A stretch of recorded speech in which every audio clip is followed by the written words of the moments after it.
So next, I would like to ask for us to approve the May 15th, 2023 minutes. Do I have a motion? So moved. A second? Second. So we've got, bear with me here. This is my first time. All those in favor? Okay, voice vote. So all those in favor of approving the May 15th, 2023 regular meeting minutes, say aye. Aye. Any opposed? Any abstentions? All right, moving on. So we'll need a motion and a second to approve. Can we do these as a batch? Yes, if you'd like. Okay. I just kind of separated them from 22 and 23. Fabulous. So we have March 21st, 22, April 4th of 22, April 18th of 22, regular and special meeting minutes to approve. And this is being requested to be approved because the city clerk is working on catching up the minutes from previous meetings. So I would entertain a motion to approve the batch of 2022 minutes. So moved. And second. All those in favor? Aye. Aye. Any abstentions or disapprovals? Okay, fabulous. Let's move on to the agenda. Does anyone have any changes to the agenda or anything that we want to remove from the consent agenda? Nick, I know that, Mr. Foster, I know that you have a couple that you would like to remove. Did you want to speak to those? Just had sent a note to the city clerk asking that R9223 and R9223 and R9323 would be removed to consent, and I assume they'd be moved to old business. New business. New business, okay. Any other changes? Okay, I'd entertain a motion and a second on that. So moved. Moved by Betsy, second by Don. All in favor of approving the agenda as amended, say aye. Aye. Any opposed?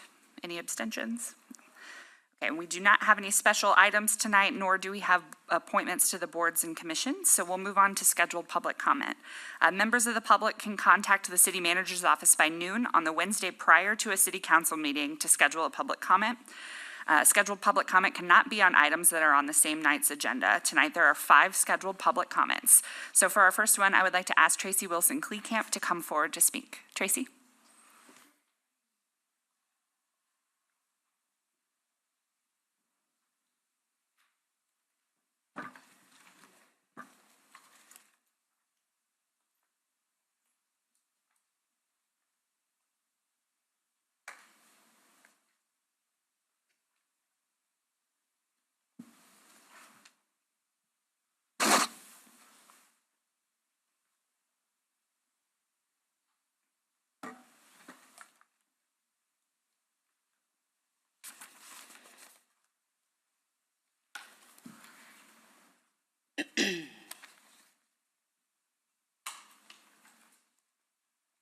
My remarks tonight are inspired by Barbara Jefferson. I'm Tracy Wilson-Kleekamp on behalf of Race Matters Friends. The title of my talk is Dear City Manager, but I mean all of you. Don't just talk, communicate. Everybody thinks we're wrong because we want to know more. That concerns me. When we want to know more about crime, when we want to know more about homelessness, when we want to know about activities that have happened, there's a lot of we can't tell you, and I don't know. Or if something is misstated, it should be said that I was wrong or I made a mistake or a clarification. That would be helpful. It would build trust. At least I think so. I also am thinking about some of the harder issues that we have that involve the police that are complex. And it doesn't mean that we have to choose sides. It doesn't mean that we have to say that the police are all bad and such is all good. In fact, a lot of these things are and. The police do this and they're faced with social issues that are not of their making. That is true. And I think that Chief Jones's response to the CPOA is probably the most adult-like conversation I've seen happen out of the police department since Mayor Buffalo became mayor. It's that important to remember that the community pays salaries of the police and city staff, and that we are all supposed to be all part of the same body. And if you do one bad thing to one part of the body, it affects the rest of the body. So I hope this discussion about policing doesn't turn into the citizens are against us and don't appreciate us and all that, because that's not what this is about. It is about generations and generations of not being able to make municipal policy decisions around very complex social issues for which we've not been able to resolve. I would like to see our unions be community-centered. I would like to see them, such as the CPO and the fire union, represent community values in their comments and not attack the city manager and not attack the public and not make it about themselves, but actually make it about the community. And so we all need to work together because all of those issues matter. And so what you say as a council and what the city manager says in response or doesn't say is an indication of your priorities or lack thereof. So all I'm suggesting is when you do speak, that you speak in such a way that it's substantive and that we can be informed so that we can have richer conversations. It would have been fabulous to have had a conversation about what did we learn from COVID and what could we do better, but somehow we get stuck. And I do not think that SB 26 has helped us oversee the police. In fact, it's a Bill of Rights that means that they cannot be overseen. And since you won't talk about it, it gives the impression that the police are accountable to no one.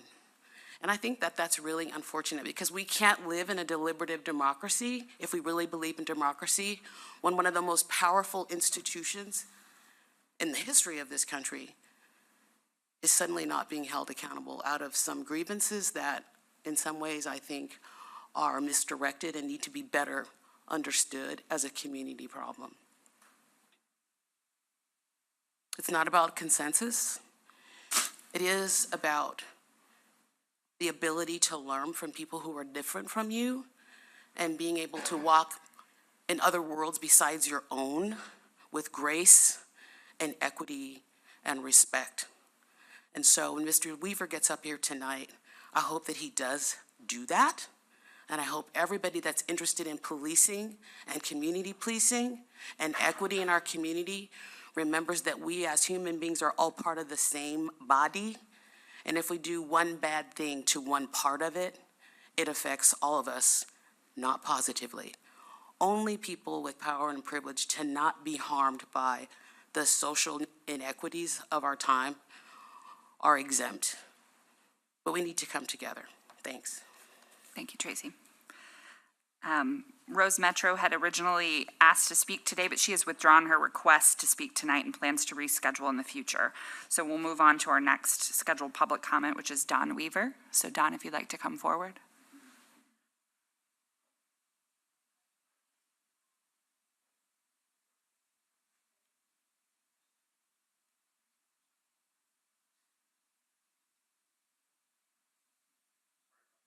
Okay. I am here on behalf of the Columbia Police Officers Association, so I'd request 5 minutes if possible. I guess before we requested our scheduled public comment, since we did that, I since learned that Chief Jones has announced his retirement. And so that's completely off topic, but I'd be remiss if I didn't take the opportunity to thank Chief Jones from the men and women of the Columbia Police Officers Association. We admire his character, and there's no doubt in my heart and mind that he has always done what he thought was right, the right things for the right reasons. And so CPOA just tells the council, good luck finding someone that can fill his shoes. Now, on to what I was here to talk about initially. You may have seen a media advisory put out by CPOA. I will say there was an administrative oversight, and it wasn't sent to you guys directly. And so on behalf of CPOA, I apologize. It was not the intent, as I understood it. But I will say that we are here on behalf of the community, for the benefit of the community, and as part of the community. you know, to use a body analogy, the CPOA is here waving the warning flag, sounding the sirens, calling attention to, sounding the alarm to council and to the community that part of our body is being shot day in and day out. Part of it's being robbed. Part of it's being raped. And CPOA asks the council to prioritize law enforcement. And CPOA recognizes that the underlying causes of crime are very complex. And we don't pretend to have the answers, nor do we have a one-size-fits-all immediate solution. But we are here sounding the alarm that we are losing ground, that there literally have been multiple homicides, there's shootings and shootings and shootings, there's attempted rapes in broad daylight. This is an urgent situation. And what CPOA is asking for from the community and from the council is that you do two things. You support law enforcement, and then you support law enforcement officers. And we're not asking you to support improper police action. No one in CPOA would stand for any excessive force or any corruption or any bad police work. No one wants that. So we're not asking you to give a blind pass to cops.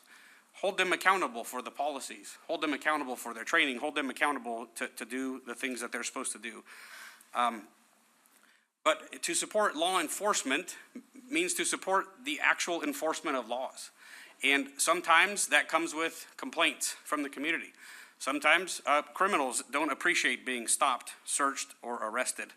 And so I ask council on behalf of CPOA to encourage proactive policing efforts. Encourage, proactively take a stand and say, we want our cops out there doing enforcement work. We want our cops aggressively pursuing individuals who choose to violate the law. It shouldn't be controversial. So, secondly, we're asking you to support police officers. And I'm not here to point fingers or to look in the past and tick off a list of things you should have done differently, should have done, should have not done. CPOA really is here. They've asked me to come here and talk to you to see how we can help forward-looking. How can we make it better? How can we help make Columbia a safe space for law-abiding citizens? And so part of what the problem is from our perspective is that which, by the way, CPOA has always supported Chief Jones's vision for community or Columbia policing, but we've never been able to, from our perspective, we've never been able to fully implement that vision because we have so many openings. And so when asking you to support law enforcement, we ask you to reserve judgment or comment on controversial police action until all the facts are known. We ask you to insulate officers from anti-police and other agenda-driven activists through some unbiased external review of police action. And we ask you to do everything you can to ensure that the City of Columbia can attract and retain only the best and brightest police officers to serve the City of Columbia. Thank you. Thank you. Next up, we have Tanya Heath. So Tanya, if you'll come up to speak, thank you.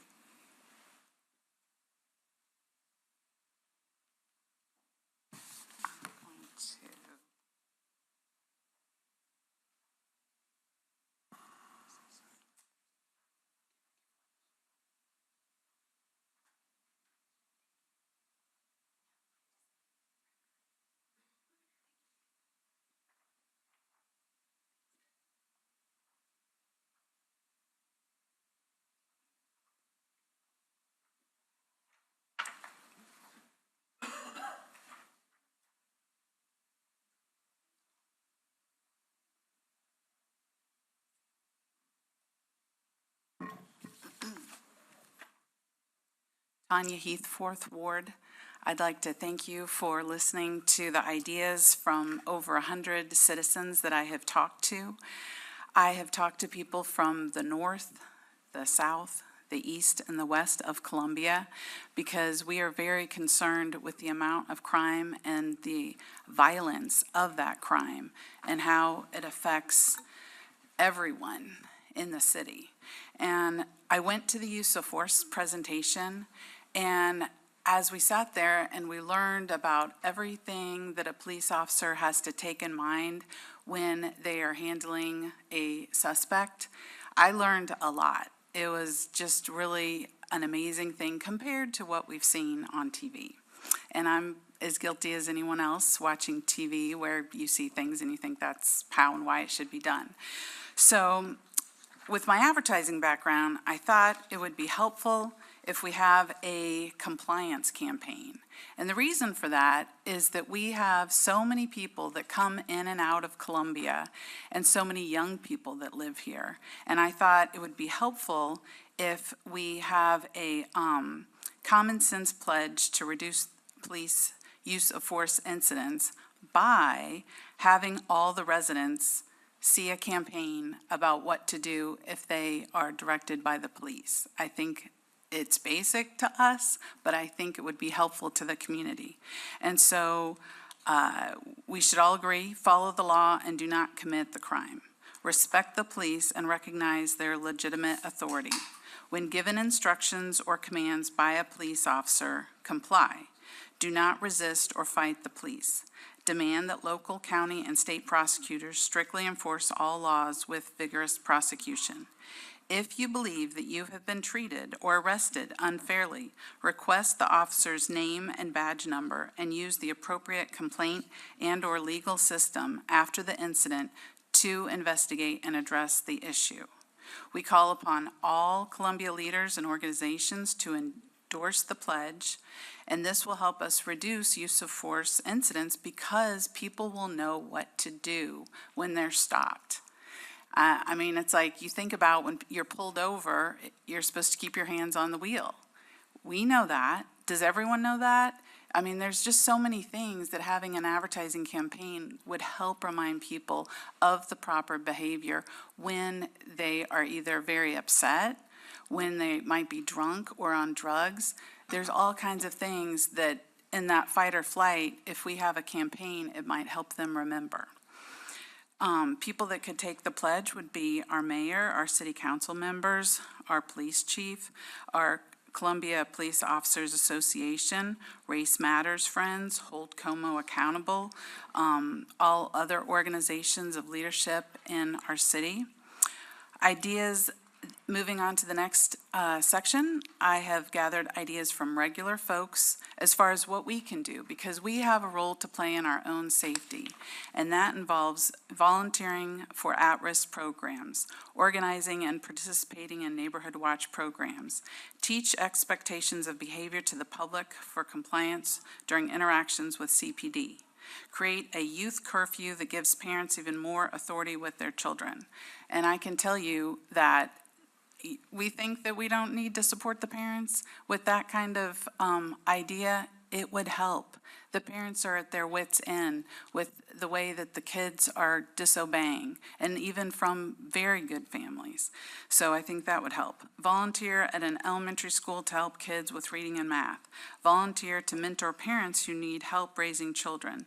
Become a mentor to those who have served time and who are now out on parole. Also with that, I would add, I talked to someone today that worked at a minimum wage job as a manager, and that company did not hire parolees. We need to also look within all of our businesses and say, can we hire people and give them a chance after they have, paid for their crime? We should welcome them into our society and help them lead a productive life. Anyway, participate in the first responders, write letters of thanks and support for all the police do. And as far as city council is concerned, I would say if you could go to a 911 call for 14 hours, sleep 6 hours, and then another 14 hours, that would help everyone brainstorm as far as what stressors they're under. Thank you very much. I appreciate it. Thank you, Tanya. And finally, I'd like to ask Sutu Forte to come up and speak. Sutu?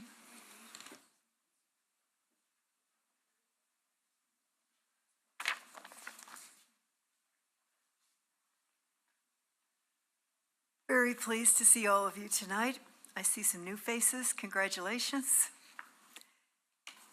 I have a wonderful article that I made copies for all of you. I won't take time to hand it to you, but I'm hoping that Sheila would be able to give it to you, or you can pick it up.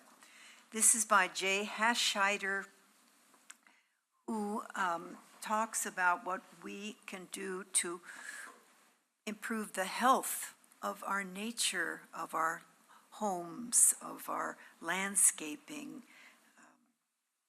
Terrific, terrific. I hope you enjoy it.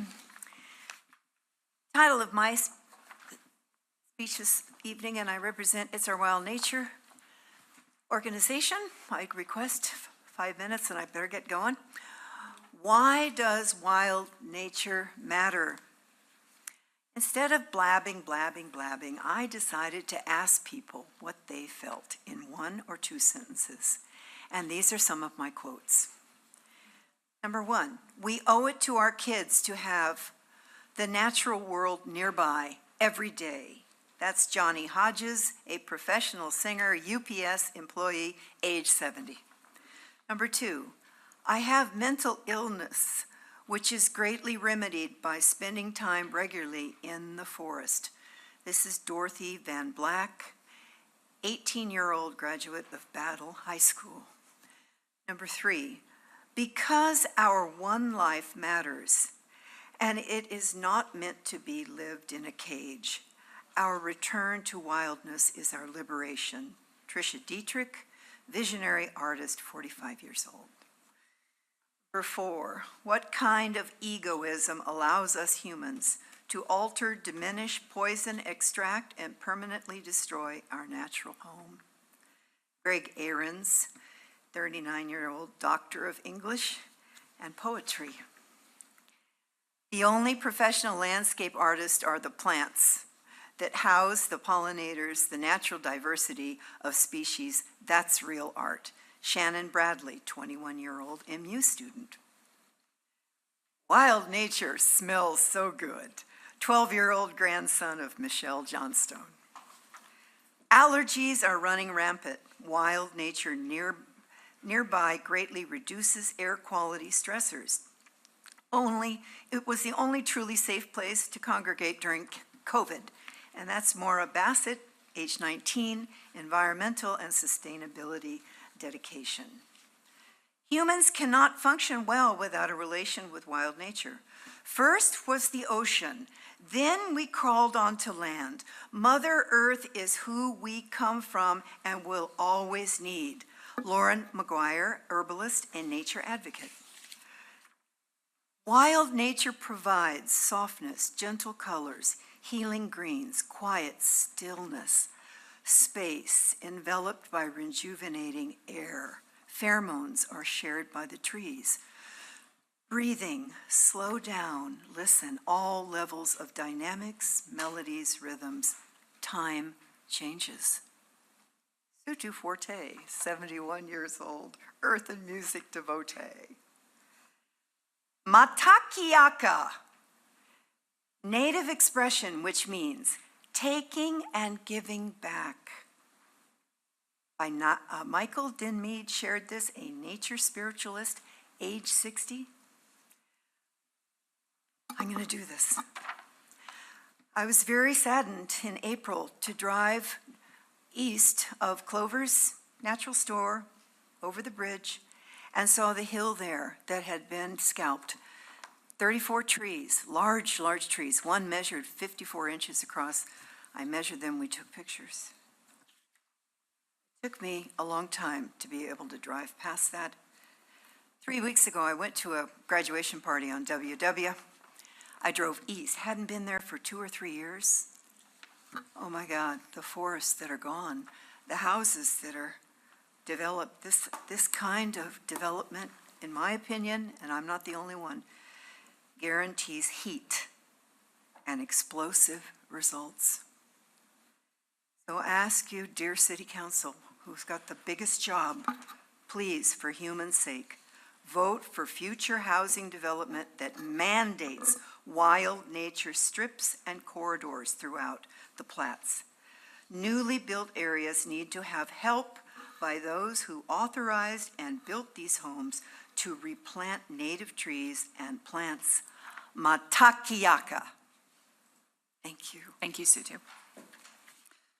All right, moving on to public hearings. Sheila, can you please read public hearing 2123? Public hearing 2123 is the proposed construction of a single-lane roundabout with splitter islands and sidewalk at the intersection of Route K and Old Plank Road.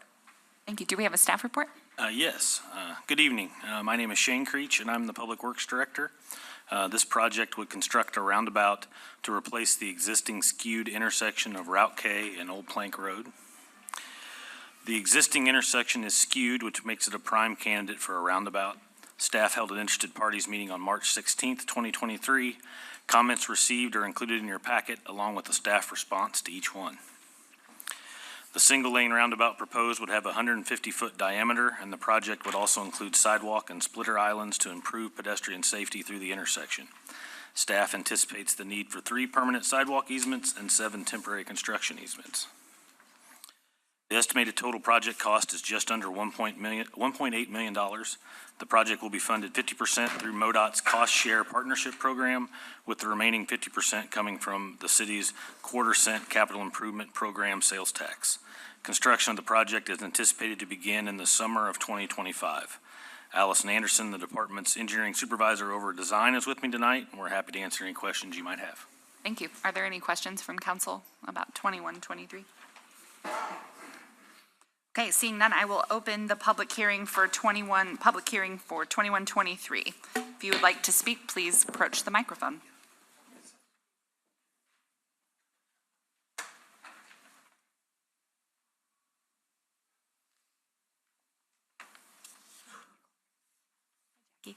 Hello, Jackie Sample, Ward 3. Regarding, just general question regarding the circle roundabout. I know in the Disabilities Commission, we talk often about those intersections are particularly challenging for pedestrians, and I would be remiss if I didn't request or suggest the presence of an audible pedestrian signal, or I guess request more information on how traffic will be slowed so that pedestrians can safely cross. Thank you. Any additional public comment? Hi. So just really wanted to bring to everybody's attention, we had a contract to State your potentially- name and your address, please. Name is Walker Kesterson, from Ashland. Okay. And we had a contract to potentially purchase the land that's on the south side there. We were planning to put a business in, and so that roundabout could have that, kind of that lot that's surrounded on 4 sides. We were potentially looking to put a business in there, and so that kind of impacts what we were looking to do, but just something we wanted to bring to attention of everyone. Thank you.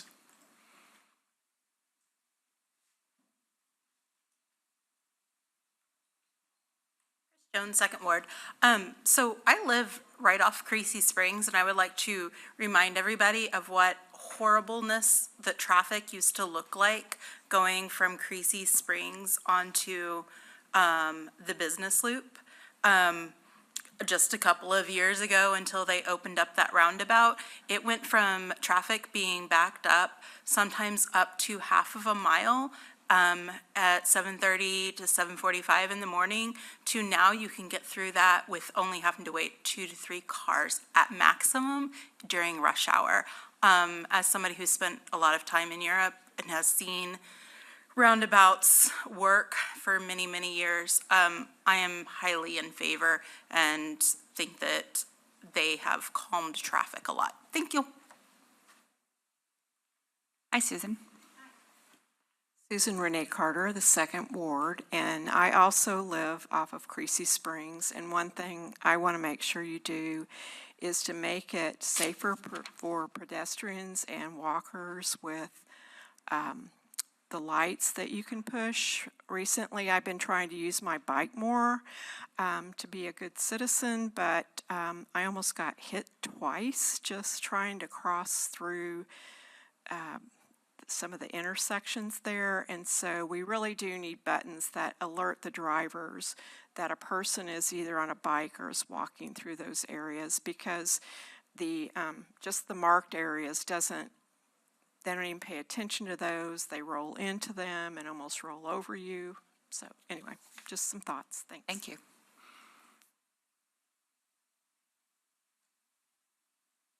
Hello, if you could state your name and your address, please.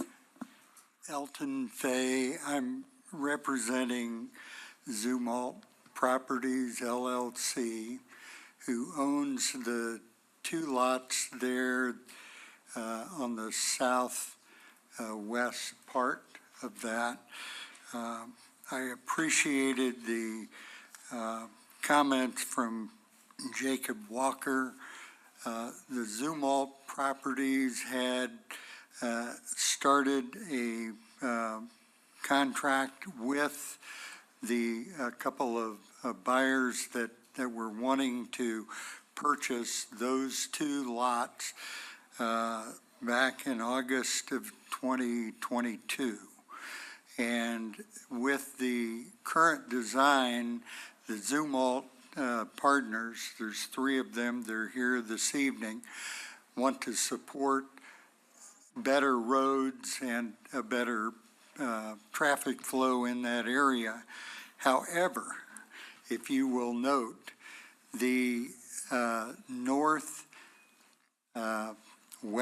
part of one of the lots, they've taken a lot of that out, which has made it very difficult for any business plan that the engineer for the buyers had already done quite a bit of work on.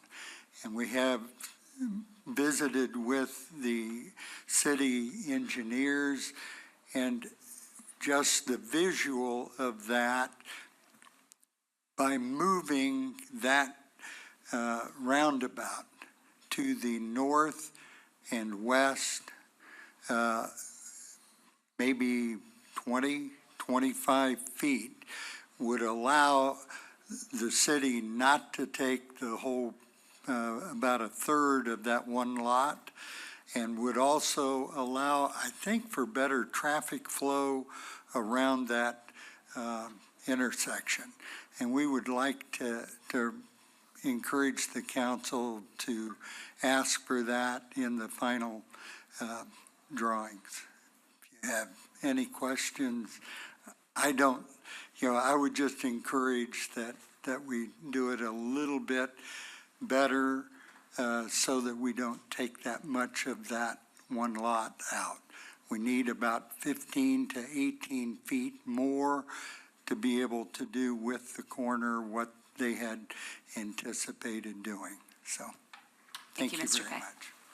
Any other public comment on public hearing 2123? Maybe. Okay.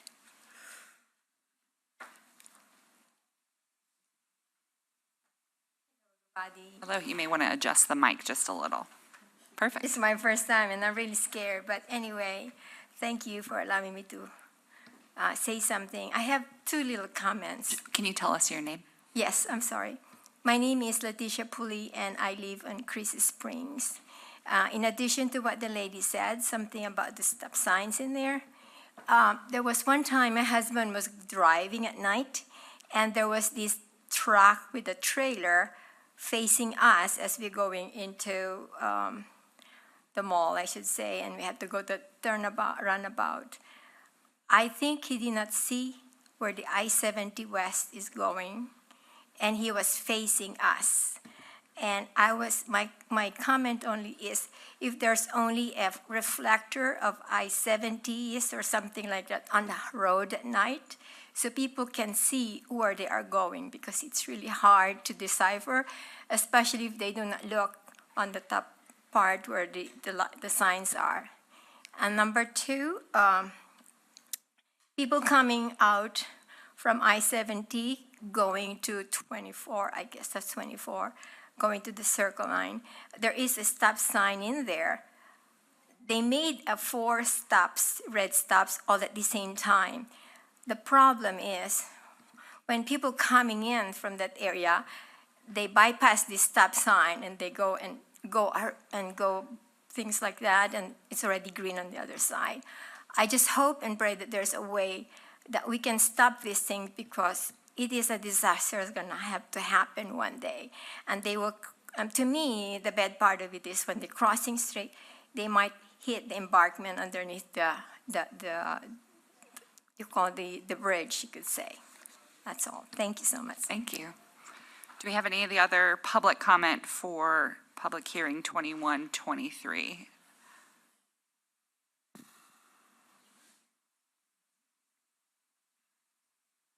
There's a lot of movement. I can't quite tell. Sarah, are you coming up? Okay.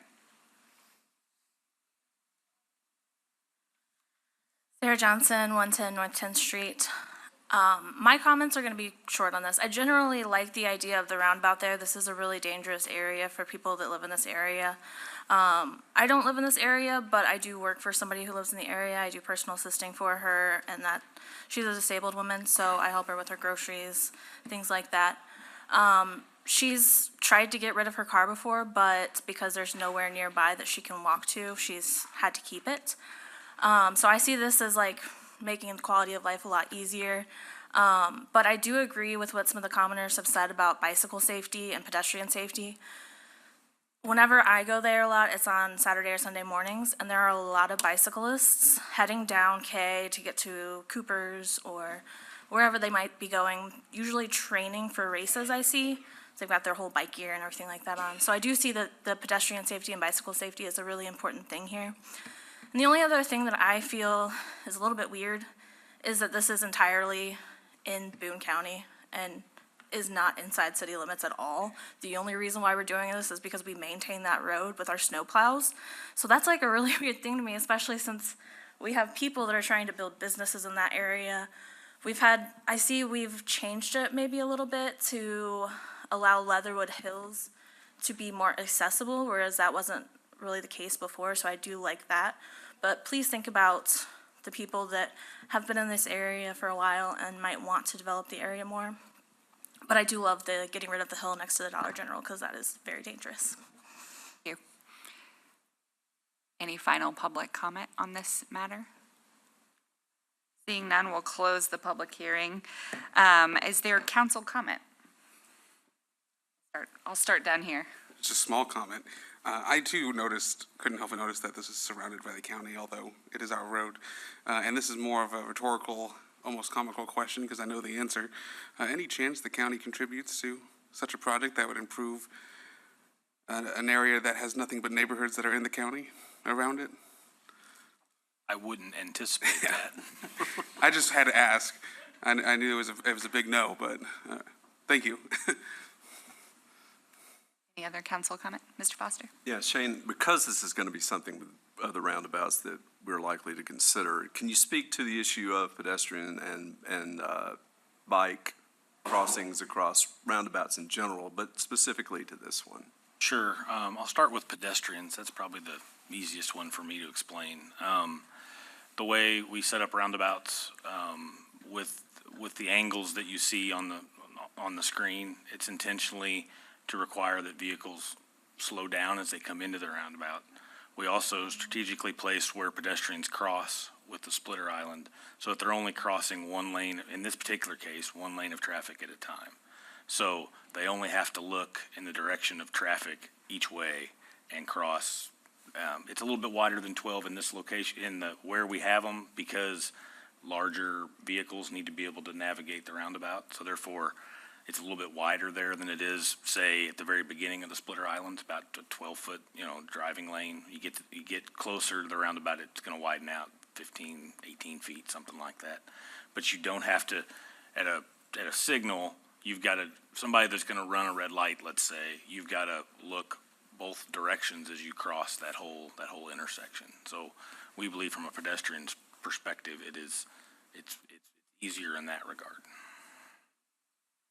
Any reason or how do you look at things like a signalized pedestrian assistance there with the audible signals? Yeah, the audible signals. We have those in some locations. They're relatively new. I was asking Allison if we had any at any roundabouts, and the one that, I think there's one at the Forum and Green Meadows roundabout, but it's a dual lane roundabout. It's not, we could definitely look at that. I'm not opposed to looking at that. It's just a matter of where we have them, where's the best place for them, and exploring cost benefit. Going back to the other thing about people who are on bicycles, something I'm interested in. I assume that they merge with traffic in the same way that a vehicle would. So there's not really an accommodation in that sense. There is no, based on what's proposed here, there's no additional. We do on our roundabouts do the kind of slip lane so they can come up and use the sidewalk if they're not comfortable with using, merging in with traffic. So that's, we haven't really shown it on that one, but we do kind of have the, the ramp that's kind of at the angle so they can just go up and use the sidewalk. And they could going cross around. at the pedestrian. What? Then they could cross at the pedestrian crossing. right? Correct, yes. And then just one other question, I guess this is related to the gentleman who asked about moving the roundabout northwest, but I don't know if you have a response to that. I think I understand why you've got it where you've got it. It's because of what you were describing before in terms of designing the lanes in such a way that it causes drivers to slow down. But that concrete pavement up there on to the left, just to the upper left of that, what is that about? That's just a curiosity, So really. that's, there's a few lots out there that need to have access to the road still, and so that's kind of like a little dead-end street to access for those lots. So it's kind of like a little half cul-de-sac is what you're seeing, I see. think. And we'll get rid of the, the connection over by the Leatherwood Hills Got it. gas Okay. station. Thank you. And also for the property to the south, last week I spoke with Mr. Zumwalt plus the attorney, and we are going to look, and I mean, these are like 30% plans, so we'll look to see if we can kind of just do a little bit of tweaking to get them a little bit more land instead of, we can still have a little bit, I mean, MoDOT has to review it as well and give their blessing on it, but we are going to look and see if there's some way we can just move it just a little bit for them. I would also be supportive of looking at shifting that a bit and am in favor of doing some research on the audible signals. We have no issue moving it if we can, but it's tight. You Sure. move it one direction, it messes up something else. So if we can move it and help them out, we're obviously happy to do that. Any other council comment? Okay, well then I will make a motion to authorize the construction of Route K and Old Plank Road Roundabout project. Do I have a second? Second. And then all those in favor? Aye. Aye. Aye. Declines. All right, let's move on to the next one. So Sheila, can you read public hearing 2223? Council Bill 2223 is a proposed replacement and improvement of public stormwater drainage infrastructure on Ross Street and William Street. Thank you. Do we have a staff report? Yes, David Sorrell, Director of Utilities. This is a public hearing for a stormwater improvement project on Ross Street and William Street. As you can see in this slide, a portion of an existing concrete box collapsed when we were doing the Ross Street Drainage Improvement Project in 2021. So this current project will abandon the remainder of that box that's located under or immediately adjacent to the residential structure at 1512, and we'll relocate it around the house and reconstruct it all the way to the end. This slide shows the location of the proposed new facilities. There's a box on the downstream, or on the east side of William Street downstream, that's a storm drainage structure that's also failing. At this time, we plan to remove that and stabilize the channel. The construction would include the installation of about 190 feet of pipe and 3 structures. We will need easements if we're authorized to proceed with this project, and if so, we would come back in the future to council with an ordinance to require necessary easements. We held an interested parties meeting here at City Hall on December 7th, 2022. 3 property owners attended the meeting, and we have contacted all affected property owners. The resolution estimate for this project is $240,000. It would be paid for with stormwater utility funds. And with that, I'm willing to attempt to answer questions. Thank you, Mr. Sorrell. Council, do you have any questions? All right, seeing none, we'll open the public hearing for public hearing 2223, the Ross Street and William Street Stormwater Project.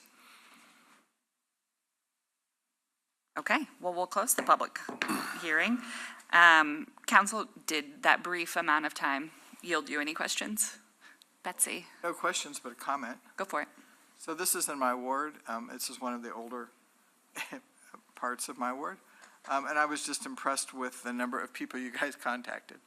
I looked at that contact log, and you did get in touch with everybody on Ross Street and William and spoke with him a number of times. So looks to me like people are okay with going forward, and they would prefer to have this than more water everywhere. So thanks for the work, and I'm in favor of it, and I've heard no complaints.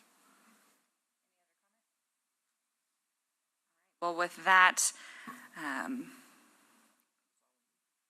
you want to make the motion, Betsy, or do I you don't want me to think go there's ahead? a motion for this. It's a directing staff to proceed. Yes. Okay, so we'll direct staff to proceed with final design of the proposed replacement and improvement of storm drainage infrastructure at Ross Street and Williams Street. Do we have a second? Second. And all in favor? Say aye. Aye. Aye. Any opposed? No. All right, thank you. Our last public hearing, we have public hearing 2323. Sheila, can you read that? Public hearing 2323 is the proposed annexation of property located on the south side of Richland Road and west of Olivet Road. Thank you. Do we have a staff report? Yes, you do. Good evening. I'm Tim Teddy, Community Development Director, and this is an annexation hearing. And as in all of our annexation hearings, no particular action is expected of the council other than to open the hearing, listen to speakers, and then close the public hearing. The law requires that we have a public hearing 14 days in advance of, at least 14 days in advance of considering an ordinance that annexes the property. So the property in question, there is one structure on it that does have the address 6800 Richland Road, so we use that as a simple identifier, but it's located southwest of the intersection of Richland Road and Olivet. A little over 100 acres there, and there's actually two tracts. So we have petitions from two different owners, and the land use request that is on introduction and first reading for you tonight is for mostly R1 zoning, and then in the northeast corner of the tract, they are requesting a mixed-use neighborhood zoning. And this is driven by proposed development, so there's a preliminary plat submitted that's also on your agenda for introduction and first reading. That also includes a development agreement that addresses some of the infrastructure, and that's called Richland Estates. Just an overview to show you the neighborhood from the air. Old Hawthorne North is beginning to build out now. Immediately west of this, to the north of it, is an empty property, or mostly empty property, that has been through a plat process for a preliminary plat, and that's known as Silver Lakes. There is a smaller tract that is actually owned by, or was owned by, one of the two owners, and is a smaller subdivision called Oak Mills Estates, or Oak Mill Estates, and we'll show that in a diagram momentarily. You can see Old Hawthorne here off to the southwest, and then some city and county subdivisions off of Grace Lane near the Lake of the Woods interchange. You have the Equipment Share campus building out just north of that. And then a very long established subdivision here, that's Sunrise Estates, that was built beginning in the 1970s. This is some of the zoning and land use. This property is contiguous to a city boundary on the north. And you can see there are some exceptions out of it. There's 3 residential addresses that are not included in this annexation action, so the property will wrap around those 3 large lots. And then it's also contiguous to Old Hawthorne North, which you can see in this yellow shade with the R1 labels on it. And then there is an annexation agreement for property that is owned by Fraser and Ussery, the 2 owners that signed the petition for this east acreage. They had a prior annexation agreement, which is something we do when property's not contiguous to a city boundary. So if this property, the subject property, is annexed to the city by ordinance, we'll initiate a process to bring that other property in as well. The services to this, all city services with the exception of electric and water supply. So it's Boone Electric Cooperatives service territory for electric, and it's Public Water Service District number 9 for water. This is just a recent aerial. This is from 2023, early in the year, bare trees time. We're in this we're in this area right here. So you get another view that shows that streets have already been paved in Old Hawthorne North. That was approved just a couple of years ago. And then up and down this corridor, we have had some additional activity. Silver Lakes prelim plat at this point. We haven't seen a final yet for a portion of it, but there is a plan for this tract right here.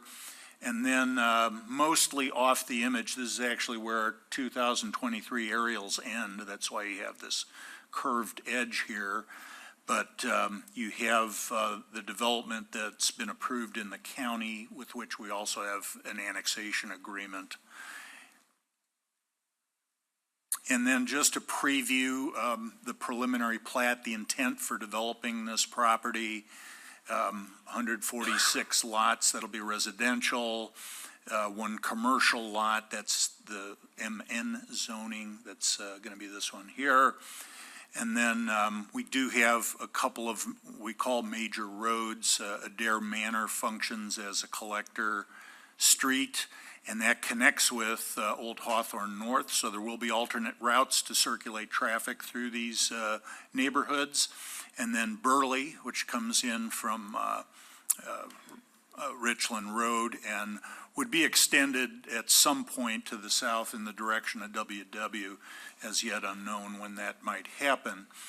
And there's interconnections with the future Oak Mill Estates. This is in light pen shading here, or light ink. You have the lots and streets of what's referred to as Oak Mill Estates. So that's a subdivision that was approved by Boone County that's going to be integrated into this, and the city will be able to annex that as well. That's just highlighting those roadway connections. So again, council can just conduct the public hearing tonight. No other action is required. I will note that the ordinance annexing and zoning the property, and also the ordinance that grants preliminary subdivision plat approval with a development agreement, are scheduled for the June 20th meeting. That's a Tuesday, and right after Juneteenth holiday, and those will be on old business. So we'll do additional presentation at that time. Anybody on council have question? Betsy? I have a couple questions. One is, as we continue to develop out there, are there any thoughts about fire stations, schools, recycling, any of that stuff? I know that the schools board is different than the city council, but it seems like we're all in this together, and it's a bit of shock every time we have to buy property. The school has to buy, school, and we have no recycling out there.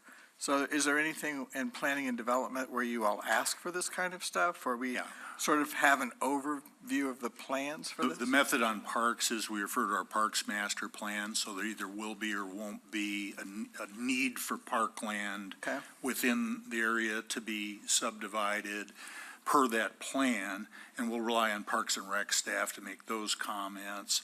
We are aware of plans for a fire station coming in the east, so this would be in the service area of that fire station. You mentioned recycling. Right. I can't speak to that, but solid waste could be part of the comments as well, and that might be something we could include in our presentation for the 20th. Looking at that type of infrastructure. I would just ask like a neighborhood drop-off, that kind of thing. I mean, like something like we have down on State Farm Parkway, or maybe it's now Veterans United Parkway, or, I mean, we have 2 or 3 of them in the southwest, and when I go looking for places to recycle, there's nothing east. Unless we have, residential recycling, which is Yeah, plus we minus. can confer with appropriate staff on that and Okay, bring that'd back be great. some And the developer, yeah. some comments.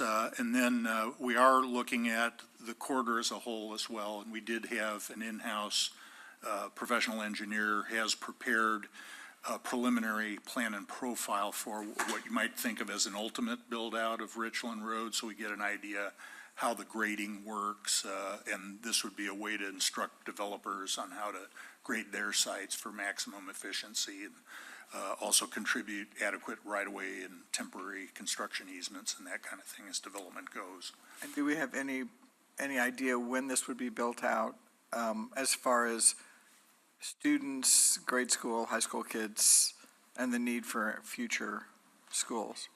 Well, we could look at maybe the several subdivisions. I mentioned some of them. We got some that are in the pipeline, which means there's been a plan approved, but no development activity yet. And then we have things like Old Hawthorne North that are here now. They're going into permits, and we could look at that and maybe develop some numbers as to what that generates in the way of young ones, young population, talk to the school district about it. We do notify Columbia Public of all development activity, so they do have opportunity to comment about school sites. It hasn't been our culture where they have said, we need a school site here, with exceptions of areas where they might have already been looking and talking to a property owner, so. This might be something to think about in the future. Yeah. Thanks. Appreciate your comments and questions. Other questions from council? Seeing none, we will open the public hearing for public hearing 2323, the Richland Estates annexation. Mr. Crockett, hello. Hello, thank you. Members of the council, Tim Crockett, Crockett Engineering, 1000 West Nifong.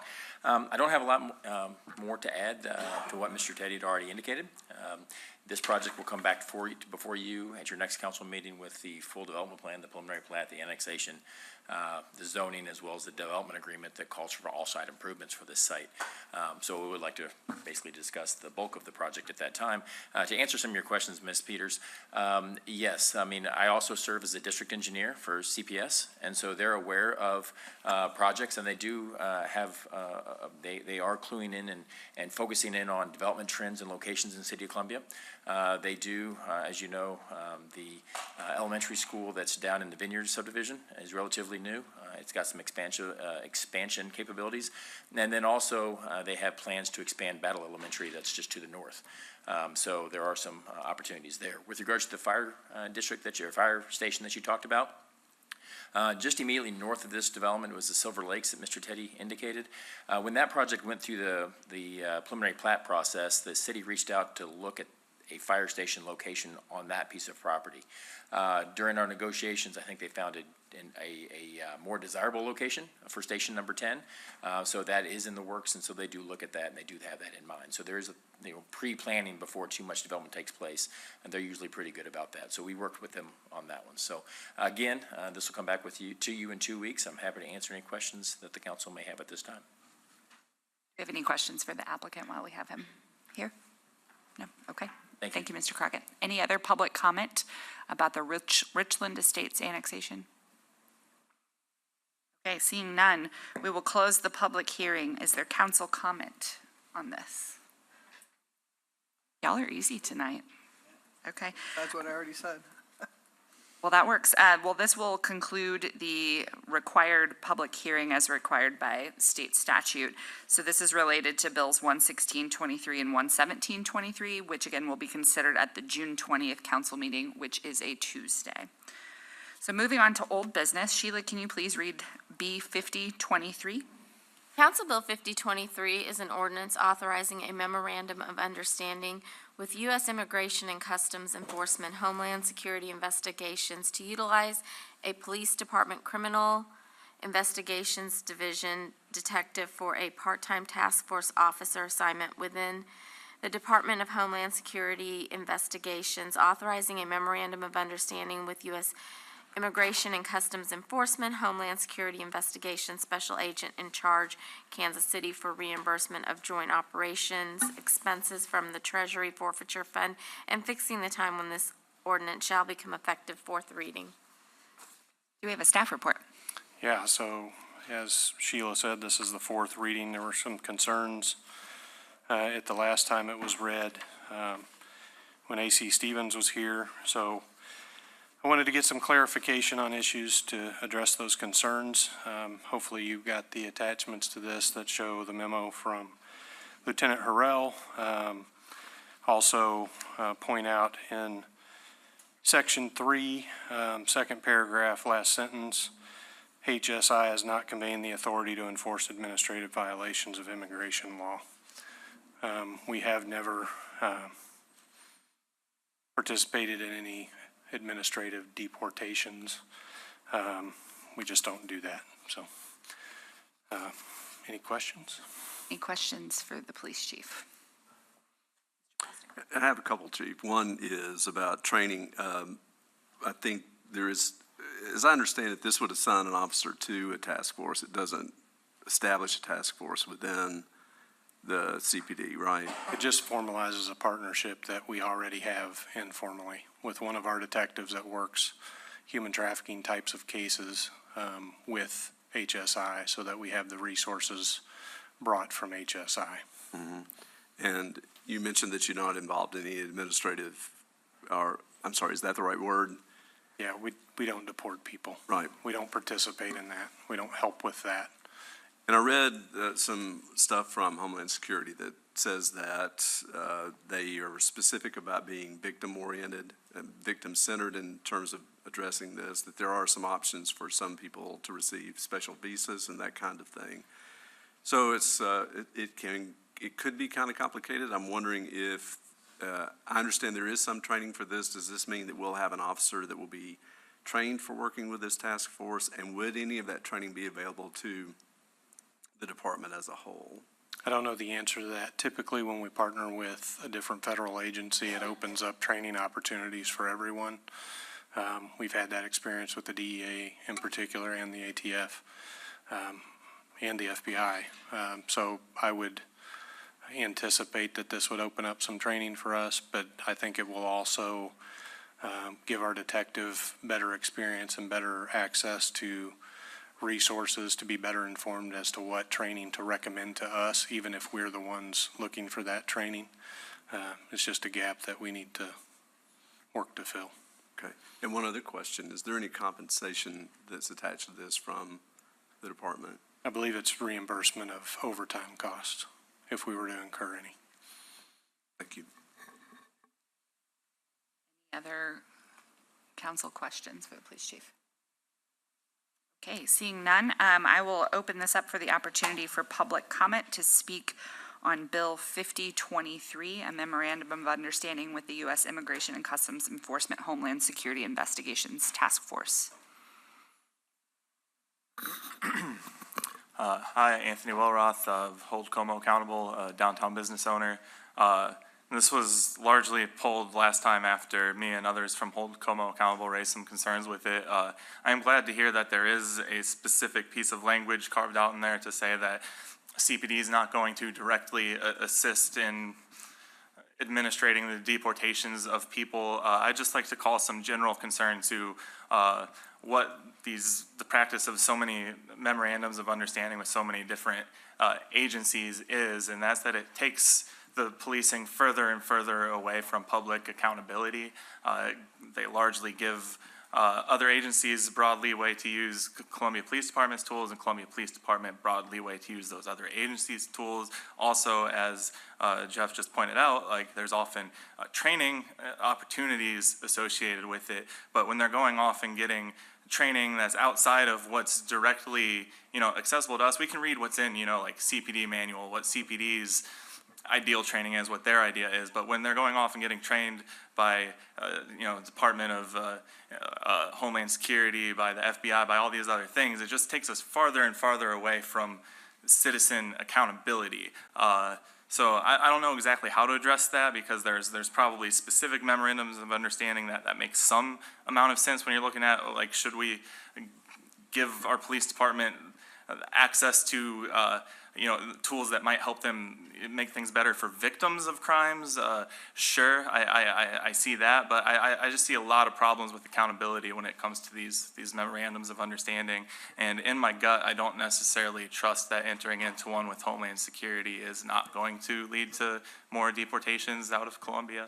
That's just my feeling on it. Thank you. Any further public comment on this? Chris Jones, Second Ward, short person. As the person who originally raised the alarm when Matt spoke about it the first time and you guys pushed it back, I would like to say thank you to the chief for getting that memo. However, I would also like to state that there's still nothing in the ordinance that references that Homeland Security will not do that. So even though we have this letter from, or memo from Homeland Security, if they do change that information within the next year, is there anything that could change our agreement with them if they do start allowing that agreement for helping with deportations? Because as the ordinance reads right now, there is nothing in the city ordinance that will prevent the police from working with ICE to help with deportations. Thank you. Further public comment? All right, do we have council comment on this? Yeah, Mr. Foster. I just might follow up with Nancy, I guess, about that last question. I assume if there's an MOU in place that it's binding in that sense, that we wouldn't see a change even if Department of Homeland Security made a change in what they're doing. Is that a correct assumption? The MOU controls. Yeah. Okay, thank you. Sheila, can you call the roll on B 5023? Council Bill 5023, Mr. Waterman, Yes. Ms. Peters, Yes. Mr. Knopf, Yes. Ms. Weiner, Yes. Mr. Lovelady, Yes. Mr. Foster. Yes. Moving on to Bill 11523. Sheila, can you read that one?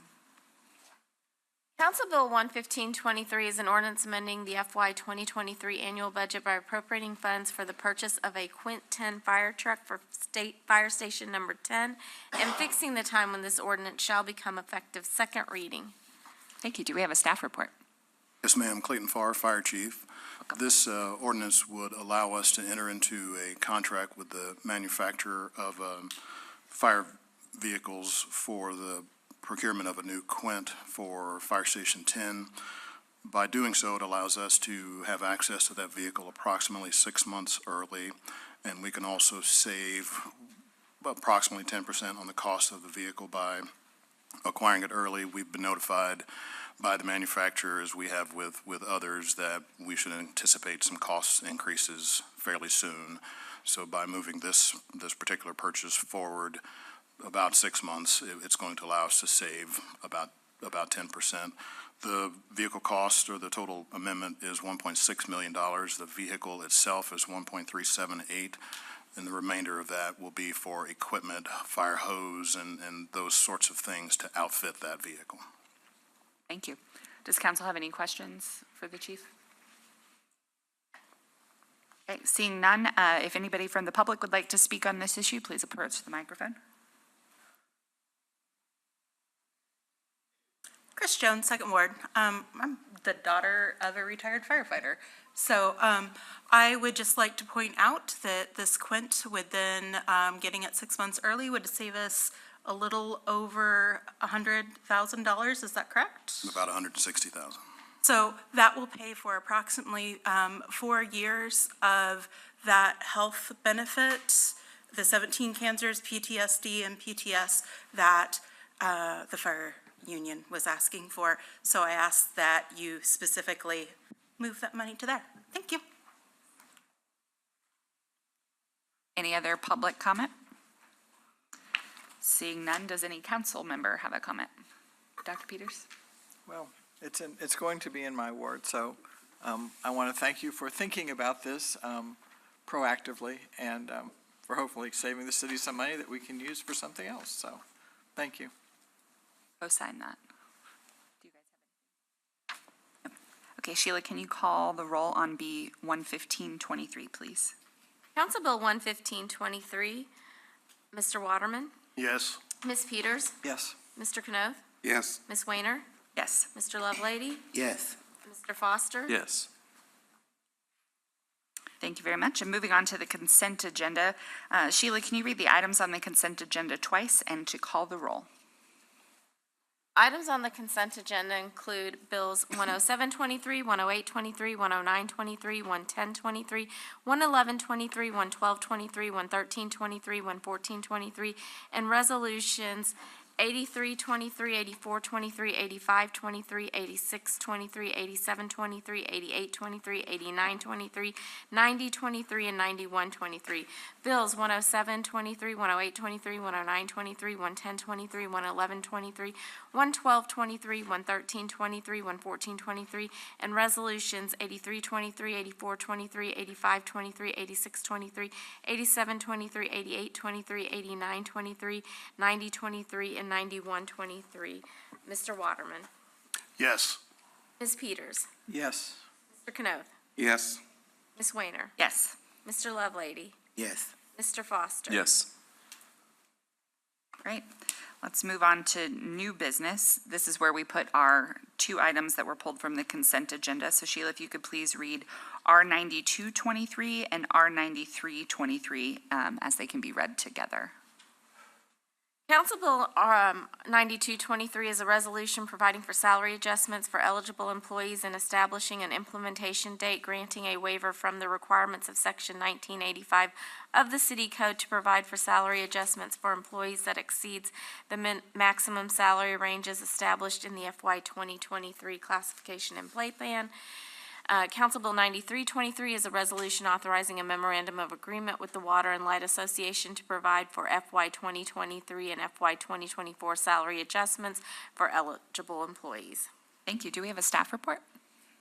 Hi, I'm Kathy Baker with the Human Resources Department. Thank you for your time this evening. We are pleased to be able to introduce for the council's consideration tonight a 4% across the board for unrepresented permanent positions. If approved, it would go into effect on June 11th. That is about the unrepresented with the Water and Light Association. As you may be aware, we have 5 different labor groups, and we have come to an agreement on financial issues with 3 of our labor groups, Water and Light Association being one of them, and they opted for the 4% mid-year across-the-board increase. So we are bringing that to the council tonight for consideration, along with their memorandum of understanding. Great, thank you. Mr. Foster, you pulled this from consent. Did you have anything specific you wanted to ask? Well, really, I just wanted to be sure we were talking about this out loud. I think that there's a lot of conversation right now around issues of compensation and of hiring, of staffing, and so forth. And I think it's important to point out these things that are being proposed in a way, as a way to address those. Last year, we approved a 3% across the board pay raise in May, I think. And then what followed with the new fiscal year in general, in terms of? For fiscal year 23? For 23, yeah. So at the beginning of the fiscal year, we had a 4% across the board. These are for unrepresented positions, 4% across the board for permanent employees.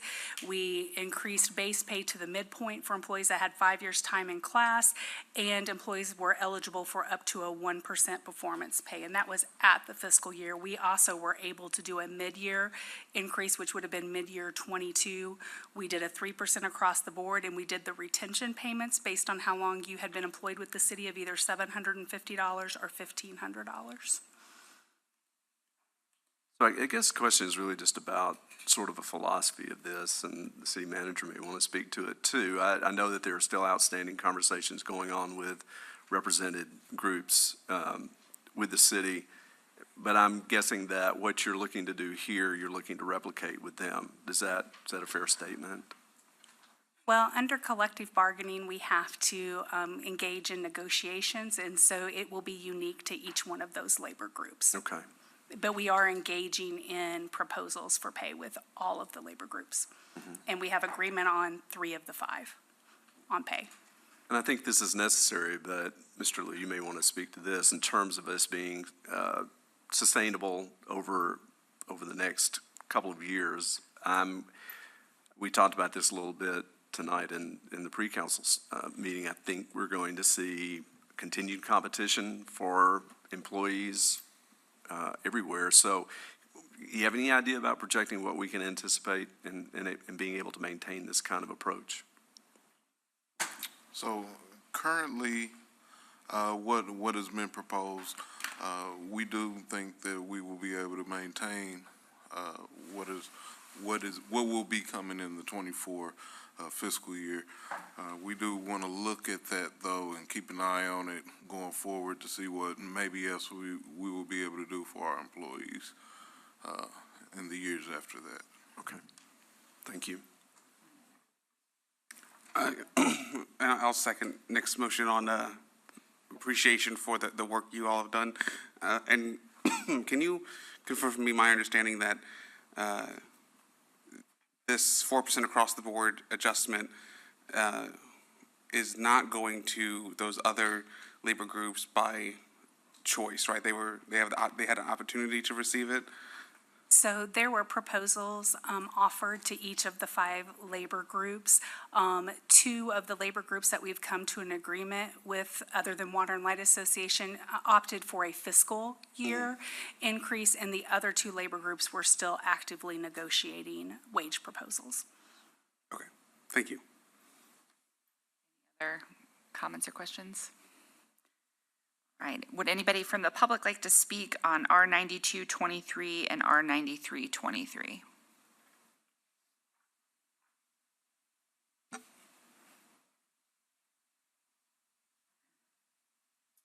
Anthony Wilroth, downtown business owner, lead organizer of Hold Como Accountable. I'll keep this brief. Nick Foster's question as to whether or not this approach is sustainable, I would say that it is imperative that the city figures out how to make it sustainable, even if it's not, because frankly, while it's good to see a 4% pay increase across the board, it's not good enough. We're looking at 4.93% inflation at the moment, year over year. Last year, it was over 8%. Real inflation is higher than that. Competition is only going to heat up, as Nick Foster pointed out. We need to figure out how to not only make that sustainable, but honestly do better, or else things are going to get worse. Any other public comment?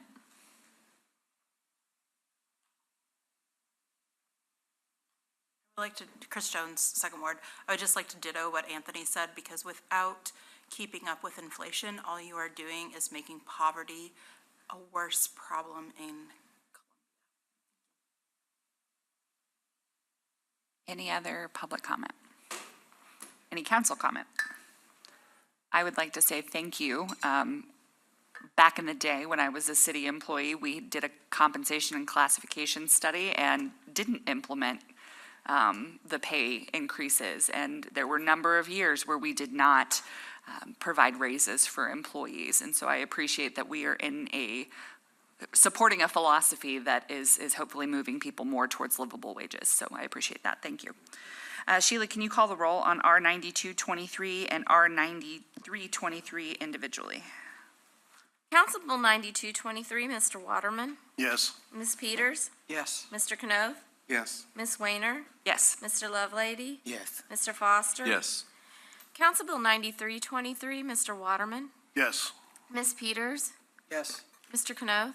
Yes. Ms. Weiner. Yes. Mr. Lovelady. Yes. Mr. Foster. Yes. Thank you very much. We'll move on to our introduction and first reading. Sheila, can you please read the items under intro and first reading for this evening?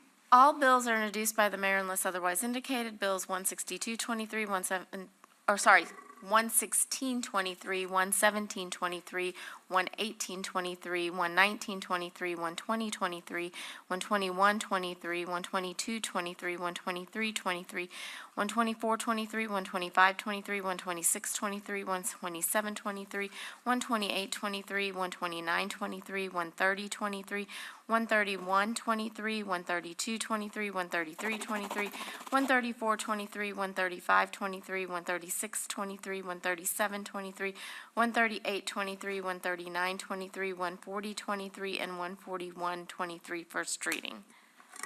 Thank you very much. Moving on to reports, we have Report 3123. This appears informational unless council directs otherwise. Do we have a staff report?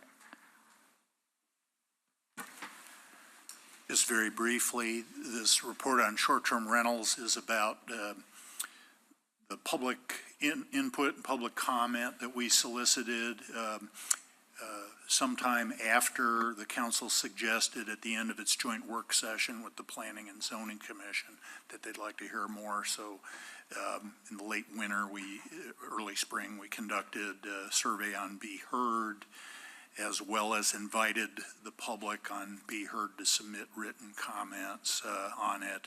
And then through some other channels that I know the council is familiar with because you assisted us in forwarding some constituent emails, so those have all been included in a record of comments. I'll try to answer any questions if you have them.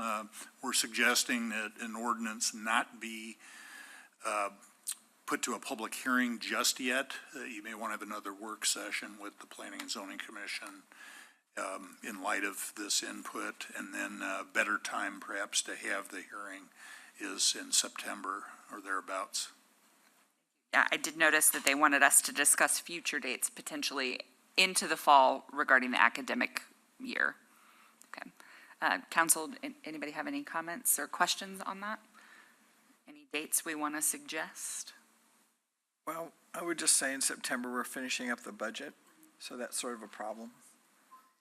Maybe the second meeting in September, because I think we vote on the budget at the first September meeting? Yeah. So maybe the second one. I am happy to have another meeting about it. I think they did a lot of good work at the first meeting, and maybe we need to have some examples of, people really saying, to go through their algorithm and say, does this really affect you or not? Because, I think we need to move forward on this in some way or another. Sheila, would this be like a special meeting, or would we do this like pre-council? It could be a pre-council or a work session, whichever you guys desire. I would just like to say. Yeah, go ahead. I'd be for it not being a regular work session before council. Because I don't want it to be restricted by arbitrary time frame. Okay. In terms of having genuine discussion on an important subject. I would agree with that. Well, we could certainly do it like the second Monday or the fourth Monday of September. So an off council meeting week. I would still try and limit it, though, to 2 to 3 hours. Yeah. We have to have some limitations, because we should get a good flavor by then of what people think. Right. Just less of a hard out. Yeah. Yeah. Do you have what you need, Mr. Teddy, to? Well, it sounds like you're talking about the scheduling of the work sessions. Really would be two things. The work session you could do anytime, because that wouldn't be designed for public speaking. A public hearing, we feel, shouldn't occur until the fall.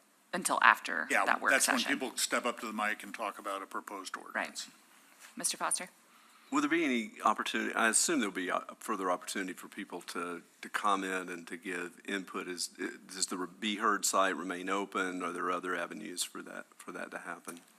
Yeah. Is Planning and Zoning looking for more of that? Well, I think we can take that back and look at what we might do in the meantime.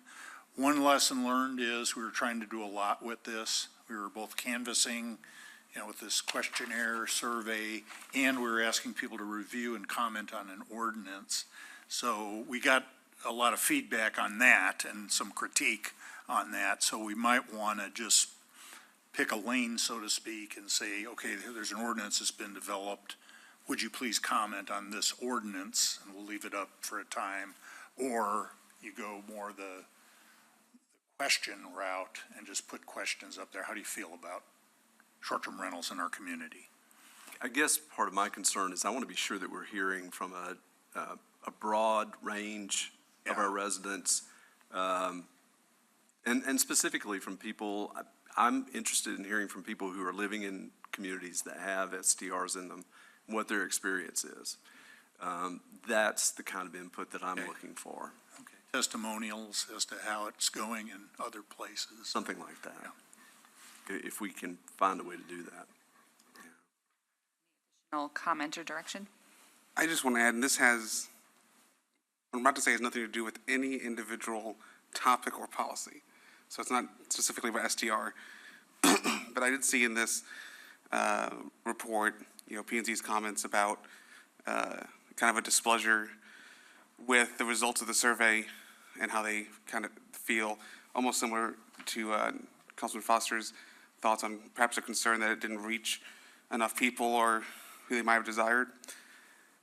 And as someone who's done a lot of surveys, you can't control who participates. And oftentimes it's people who care about the subject, whatever side they're on.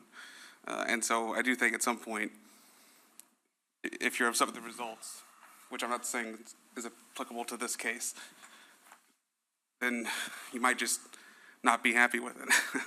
And that's just the results of the survey, right? You can do a survey and not prove what you hoped. I think we got to keep that in mind with the STRs and, again, any subject. I think that's a fair statement. In the report that was given from Planning and Zoning, I know they had issues with the fact that folks couldn't contribute anonymously via Be Heard. I think Be Heard is kind of difficult to navigate sometimes. I think that was part of the complaint, as well as the design of the survey were all yes/no questions, which doesn't leave a lot of room for something like, putting items on a Likert scale and identifying just how much do you actually not like this? And it just doesn't give a lot of wiggle room. So I would appreciate being able to have a little bit more of a flexible instrument to gauge that. Okay, any other comments? Go ahead. I'd be better off having a public hearing on the current recommendation rather than a work session. And I'm just throwing this out. And then have a work session after that saying, now we've taken into account people's comments. And maybe something to think about. I don't know. Mr. Teddy? Yeah, it's up to council, of course, but I think we came out of this exercise thinking there's still a lot that we have to work through because there were a lot of critical comments, particularly on the zoning aspects. There seemed to be general agreement between folks that are operators and non-operators that registration, taxation, some use-specific standards are okay. But it's when you get to assignment to different areas of the city and putting day limits and things like that on that we get into controversy. So probably need to work through some of that a little bit more.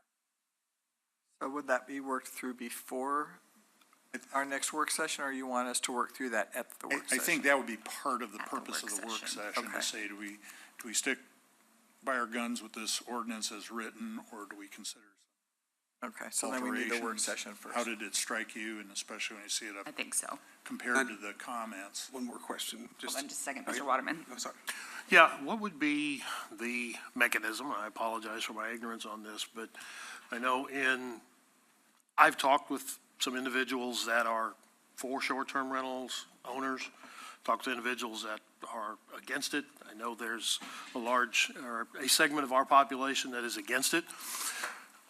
But in talking with one individual represents an informal group of short-term rental owners, that individual was of the firm belief that if a group of owners, a group of hotel owners, a group of representatives from the city, hotel industry, and so on, could get together in a room, that they could probably hammer a lot of this out, compromises and so on, and that.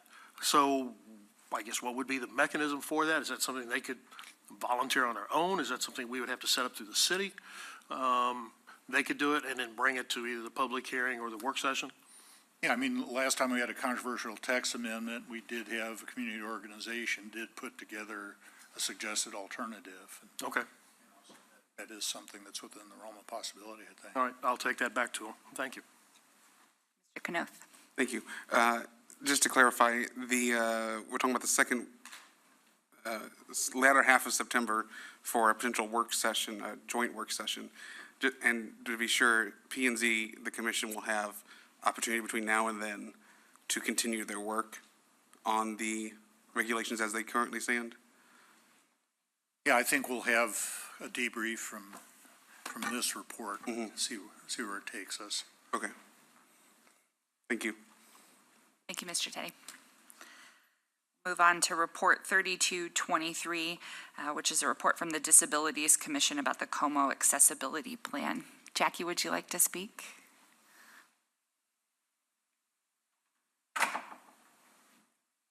Hello, Jackie Sample. I'm Chair of the Disabilities Commission.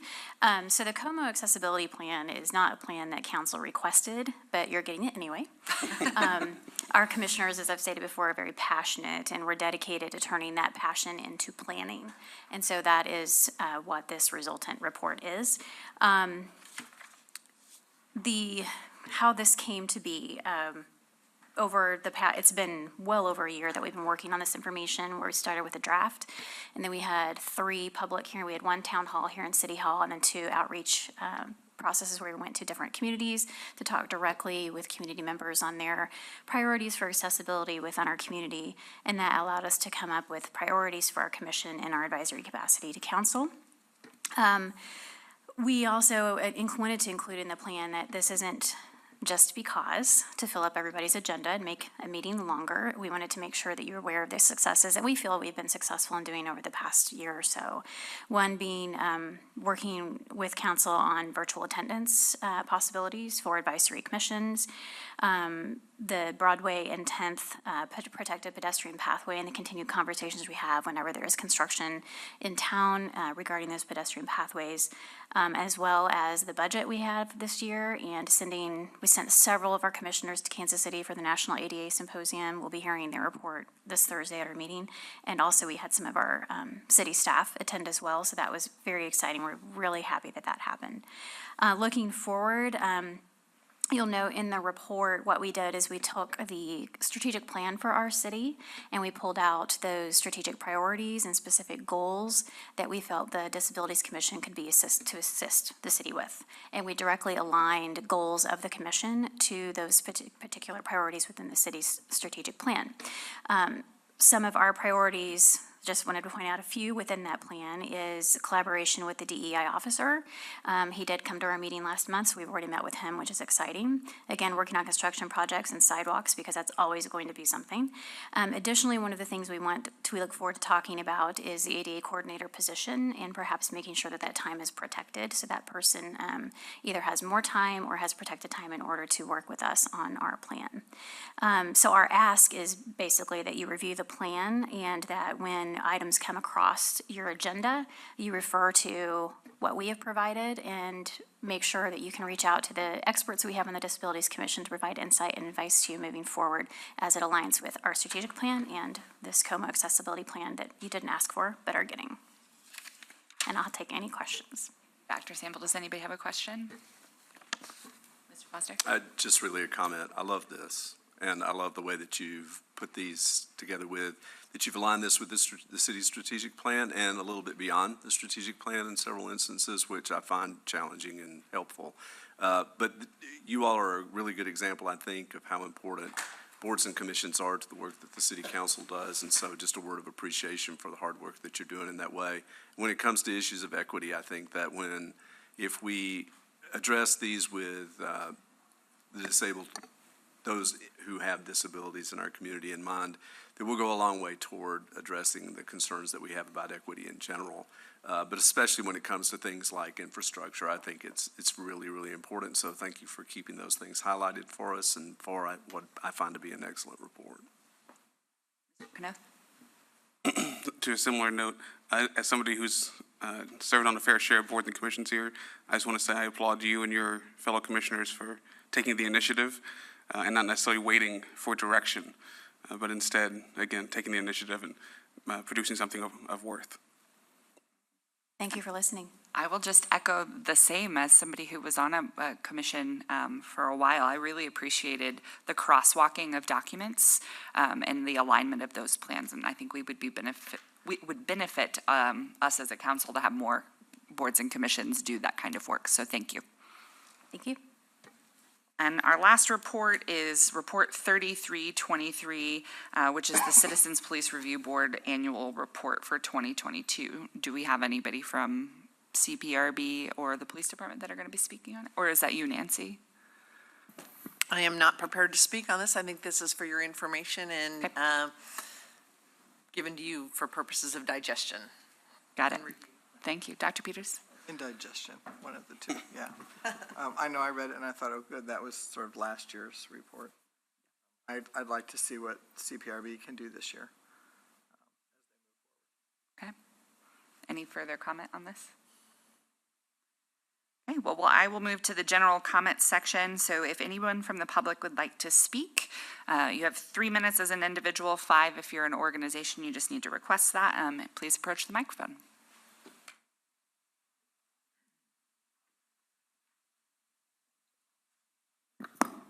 Anthony Wilroth, downtown business owner. I had a whole set of comments a little bit prepared tonight about how the latest traffic stop disparity numbers are the worst that they've been ever, tied for 2019. And the framing device of it was that 2019 is when Jeff Jones first became interim police chief, and that the 4 years that he's been police chief represent a 10% increase over the average of the previous 4 years as far as disparity for black drivers, and that's representative of the fact that Jeff Jones is not fit to lead our police department towards rectifying that issue as well as any others. But now we learned today that he's retiring. So instead, I'm going to frame my comments, or it's good that Carlin just walked into the room since he's the one that'll be doing the hiring here, about what is important that I and the rest of Hold Como Accountable thinks that DeCarlin takes into account when he is hiring a new police chief. Because again, he's the one that's supposed to hire and fire, but he serves at your pleasure. So what he does and how he approaches a search like that is something that you guys should absolutely take into consideration when you're evaluating the city manager's job. And it's my belief, as well as lots of others, that a lot of the reason that Jeff Jones has failed to solve a lot of these problems in our police department is because he's been with the police department since he was 15 years old. When you hire somebody that's been within a group that has that many issues, it's highly unlikely that they're going to be able to fix that culture, all right? I also went to Don Weaver's presentation on use of force, and I recorded audio of the whole thing. I'll be slicing some interesting bits and pieces of that up to release for wider public consumption soon. But his whole thing was based around Graham v. Connor, which is a legal precedent that established that a police officer was perfectly all right to arrest and beat a man that was having a diabetic issue, because there was no way the officer could have known that he was having a diabetic issue. And in Don Weaver's eyes, that is perfectly acceptable standard for us to use. Most police organizations today say that that's the floor. We should be striving for better standards than that. So when Don Weaver is presenting that sort of stuff to the public and then coming in here and saying, oh, we need members of the public to come out and support law enforcement, that's his idea of what he wants people to support. So please keep that in mind. I'd also like you to consider what the demographic makeup of the room was tonight. Skewed very white, very old. The CPOA asked people to come out and support the police department. That's what you get. Imagine, if you will, that people of that demographic might just have a little bit of a different experience with the police department than younger or browner people. Any other public comment?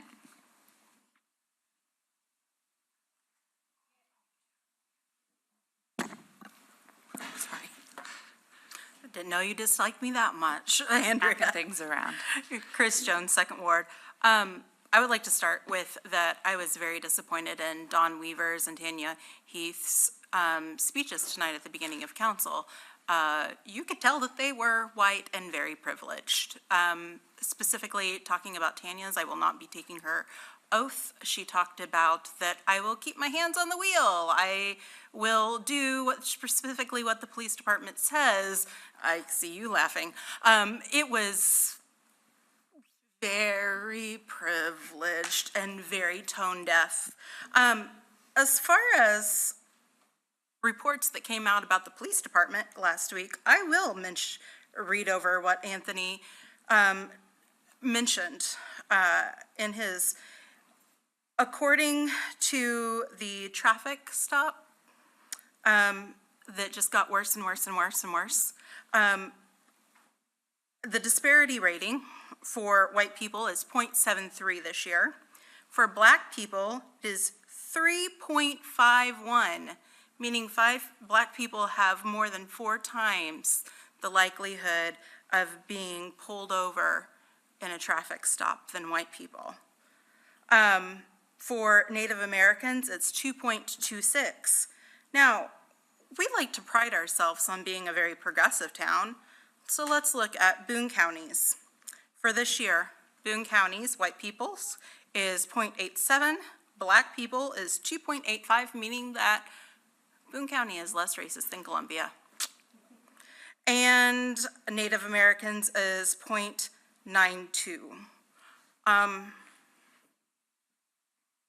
I did go to the pre-council. I heard Don Weaver telling you guys that we don't have respect, we don't have faith in our police department. There are reasons why many of us do not have faith in our police department. There are many of us allies. There are many minority groups who see that the police is doing a poor job, and we want better from our government officials, our government employees. The police department, they are city employees, we expect better. Please, when you're thinking about their contracts, when you're thinking about how to address the police from the dais, please remember that you get to direct how the city is run. Thank you. Any additional public comment? Yeah, come on up to the microphone. And tell us your name, please. I'm Cynthia Jefferson, and I am concerned about the monies. I would like to see data. I'm concerned about the plans, and I want to see them online for 5 to 10 years out, where Boone County will be. And I think this would be to Mr. Seawood. The data is there.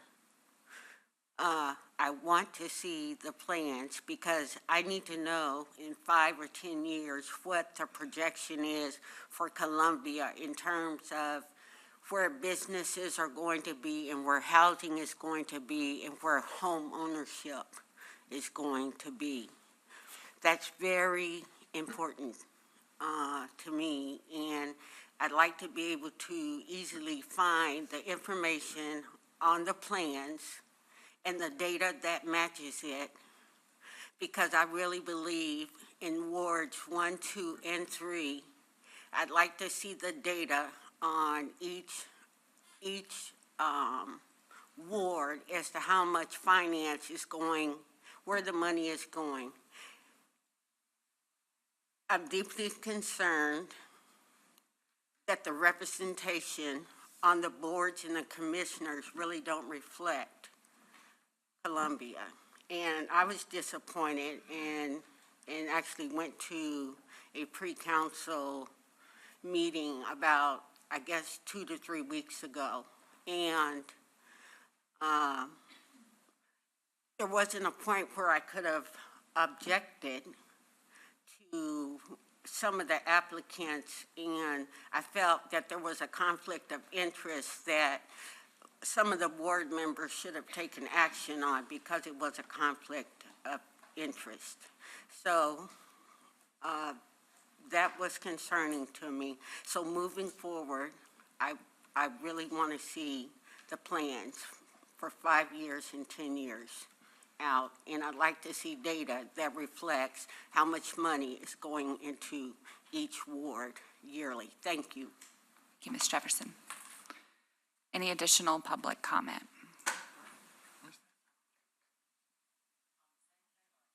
Anything?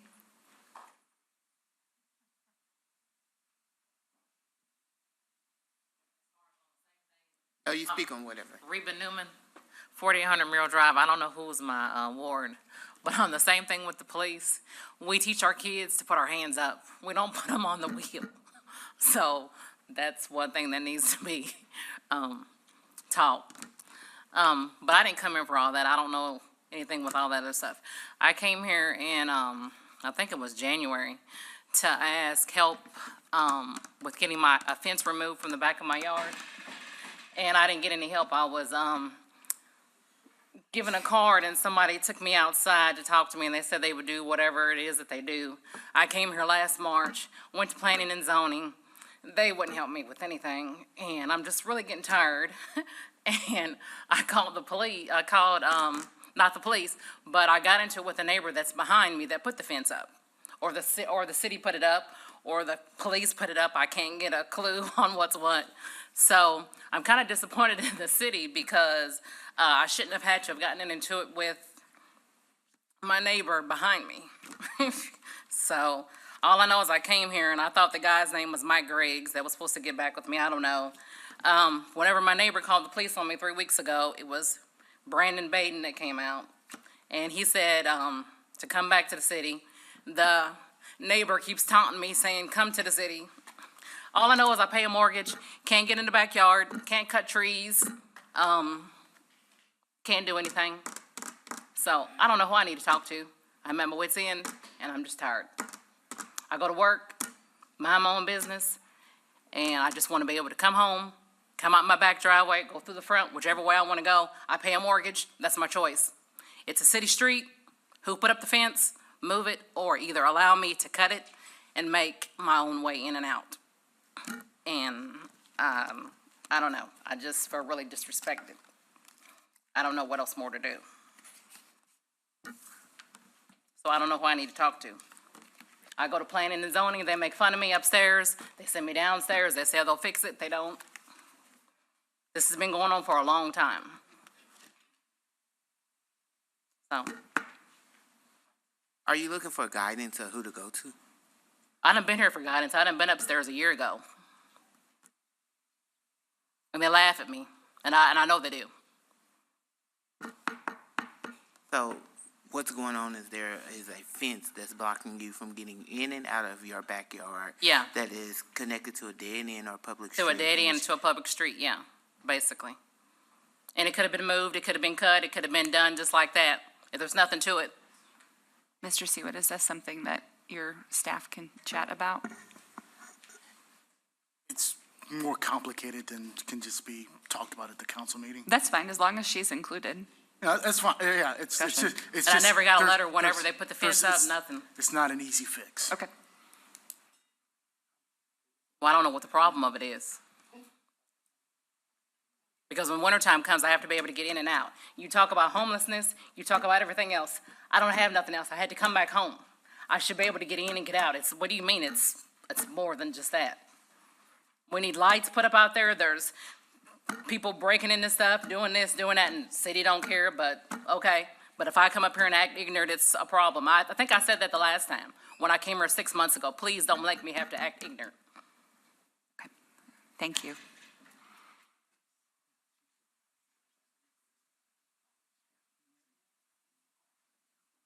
Mr. Elkin, hello.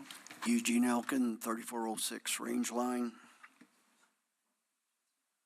I'm pausing for a reason.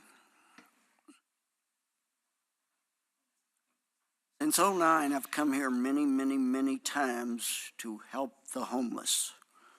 The city did step up with the 800,000, and we know other things are happening. Mr. Seawood, I did thank you the day that you announced the 800,000. I personally thanked you. The point is, we have people questioning what's going to happen next. I said, well, the city has to have time to make improvements. We're going to have the new showers, the kitchen, and other things are going to happen. As of yesterday, our preacher gave notice of June the 18th. We had 7 years of the gentleman named Brad Bryant on site at Wilkes. Now got a resignation from the chief.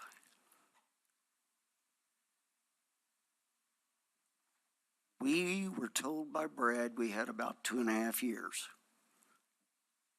Do not have a lot more information other than why now. And I've been very appreciative after all these years of having you, the city manager, step up and do this. We've now got people still asking about the ARP issue, and I said, as far as I know, things are being released. Each city council person will make sure those who need to know do find out what it is they're wanting. It's public money. This is a public church. It has Turning Point. It has Loaves and Fishes. We hope to have these at the new site, VFW. Sir, you know that I've criticized you recently.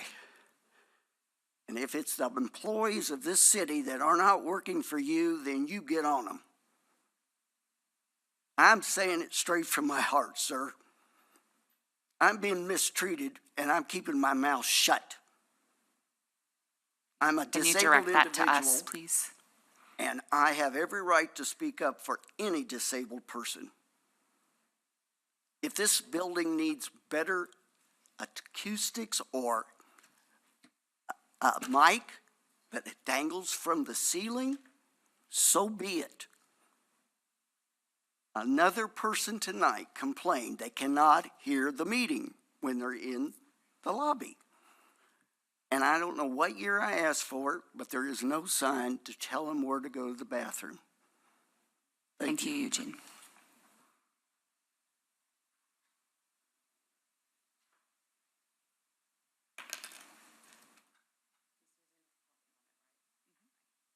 Earlier, I gave you all a little card from an article from the New York Times.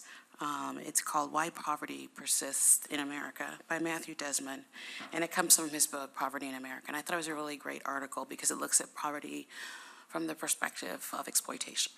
And I think that's a really different perspective to think about poverty. And it also talks about why we've had so much trouble interrupting poverty. So I just gave you a little snippet from that article because it is a long article, and hoped that you would endeavor to read it. I'll send it to Sheila tomorrow. She can share it with you. The other thing I wanted to bring up was we are in the throes of a Juneteenth celebration. I just wanted to give a really quick historical recap that in Missouri, formerly enslaved people were emancipated in January of 1865, 2 years after Lincoln's proclamation. Only the rebel states emancipated their slaves. So for many, many years, Black people in this community and across the state celebrated Emancipation Day in January. Sometime, I think, in the 20s, and I will get my articles and send those to you as well, there was the conflict because some of the churches started holding rallies and church things, and so it became a conflict for planning the Emancipation Day, so it got shifted to Juneteenth. Juneteenth is actually the holiday that's celebrated in Texas because that's when the holiday happened there. So I just wanted to keep that in perspective, that it's important to understand that formerly enslaved people in Missouri were emancipated 2 years after Lincoln's proclamation in 1865, and that happened in January of 1865. And there's lots of really great coverage about people and the celebrations they used to have in Columbia, which would be important as you're planning the holiday, not this year, but going forward, to really ground your planning in the history, the actual history of Emancipation Day, not Juneteenth, but it's called Emancipation Day. Thank you. Thank you, Tracy. Any other public comment?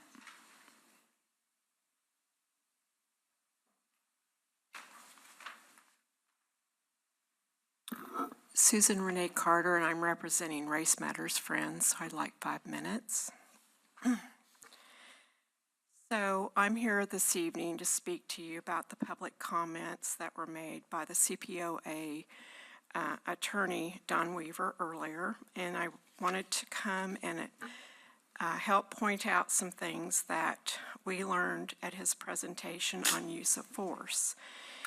And so I talked to him about the fact that PERF, which is called the Police Executive Research Forum, and I gave you information about that the last time I was here. And he seemed to think that the police department follows those standards. But I was disappointed to find out that they really don't. His main points were that the law, courts, city policies, and training are on the police officer's side when it comes to use of force. He also let us know that police officers don't like to be told what to do, and they don't want to be judged for their actions.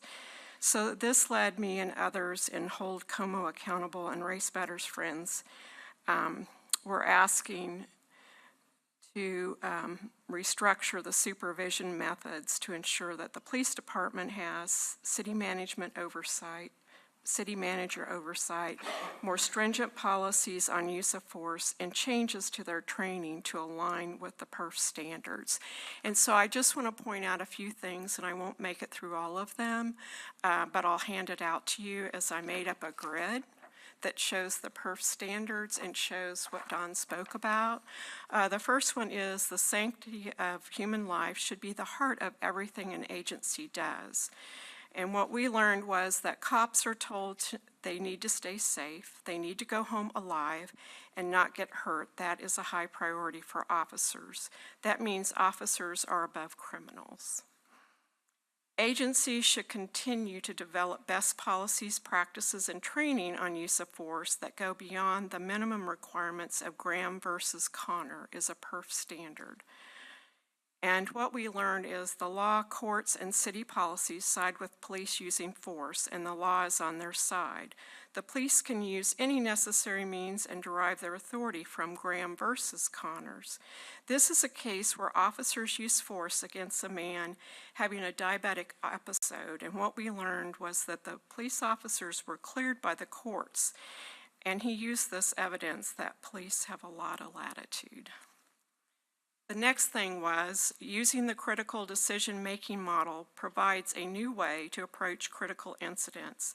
The officer collects information, addresses the situation, threats and risk, considers police powers and agency policy, identifies options and determines the best course of action, and then acts, reviews, and reassesses the situation. What we learned from Don was that police go into dangerous situations and are asked to control dangerous people. They are hypervigilant and expect danger. No one is a safe subject, even the nice ones. There is no way to know if someone has a gun, and not even if you search them. Likewise, the person can have or make a weapon, and if you are forming an opinion or fairly judging the situation, you have to realize there's no way to conclusively establish that someone is not a threat.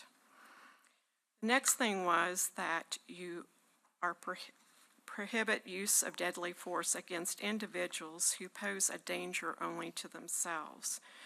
Don presented that officers can't judge mental health, medical, or intoxication level episodes. They respond to what they see, not what they think is going on. They don't remember what happened other than what is right in front of them, and they have attentional difficulties at the time of the event. He pointed out that the law and courts are on the officer's side on this. I only have 40 seconds left, so obviously I can't get through the rest, but I have made this grid up for you and we'll pass it out to you. I'd also like it to be a part of the public record, is that I was disappointed to see that the standards that our police officers are following, or at least their Police Officer Association thinks they're following, do not meet the standards of PERF, which outline a lot of options for officers aside from situations not involving guns. Thank you. Do we have any other public comment?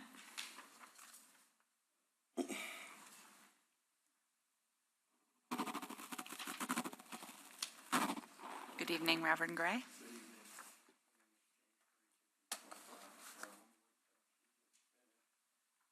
Thank you. Look at me.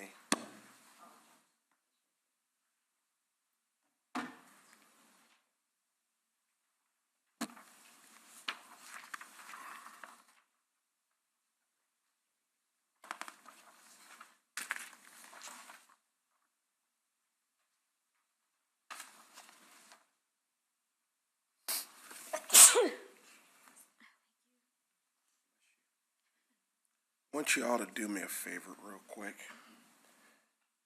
I just want you to close your eyes for a quick second. Everybody in the chambers, just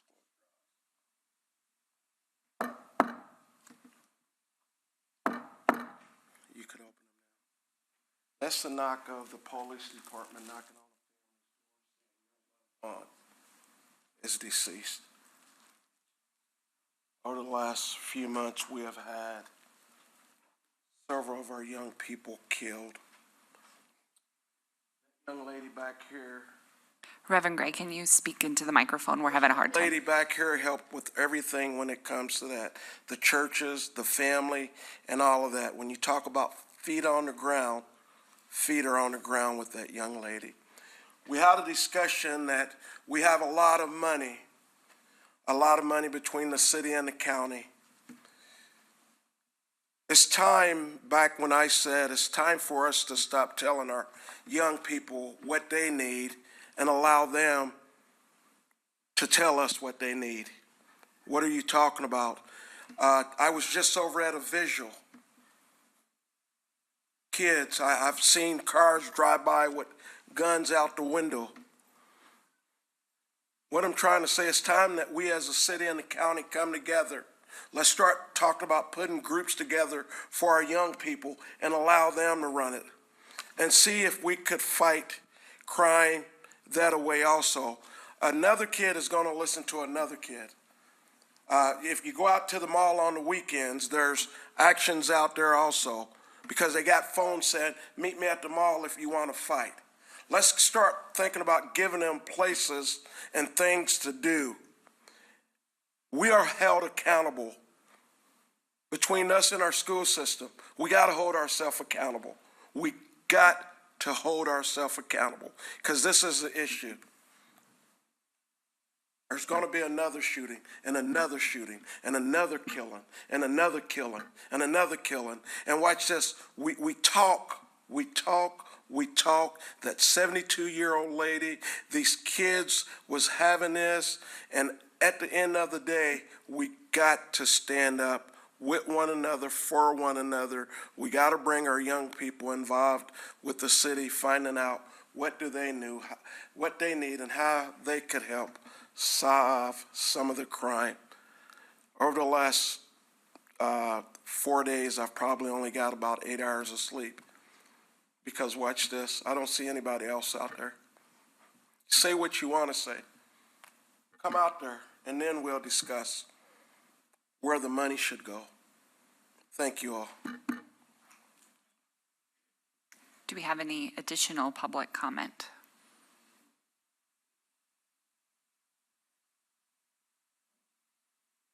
Hi, Demetria. Good evening. My name is Demetria Stevens. I live in Ward 3. I've been contemplating all evening as to what I really want to talk about tonight. There's so many things. I don't want to keep repeating what's already been said. That was part of one of the things I wanted to talk about. The community violence. We got to do something. It's nothing more saddening to keep hearing about these babies. And I say babies because they are. You know, they need us to guide and direct. Not only the community violence, I sat last week with 2 different family members in the court, and that was sad. That was a sad situation to watch, hard to watch. Individuals, the biases that are within our judicial system, like our systems here at Columbia, we can be better. Watching individuals get treatment when maybe they should be incarcerated. It was hard to watch. I wrote down individual that had numerous of possession charges, was on probation, had been recently arrested for failure to appear, and was involved in someone's death, overdose, and he didn't get incarcerated. He wasn't placed in Department of Corrections. He was given treatment. And I'm saying all of this to say that it was a lot of that happening last week, but our black and brown individuals are not getting the same. I'm asking you to invest in them too. Sometimes they do need treatment. Sometimes they do need to go to Department of Corrections. I'm from a family, we're coming on year 30 of my sister was killed in 93. And when a loved one is lost, it doesn't just take from my family, it takes from the community. Because she could have been a doctor, a teacher, a lawyer. This was someone that was an honor roll student that didn't get a chance to see 15 years old, life taken. And that's what I'm seeing again, 30 years later. I'm looking at this again. And when it happens to the families, like I said, it's happening to this whole community. When it affects one of us, it's affecting all of us.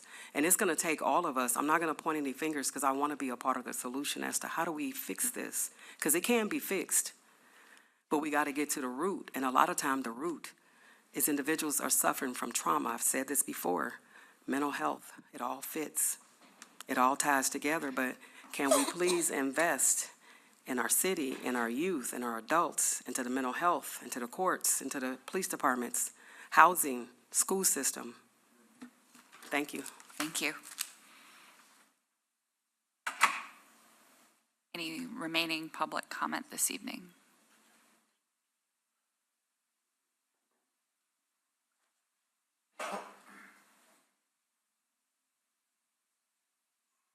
Hello, Karen.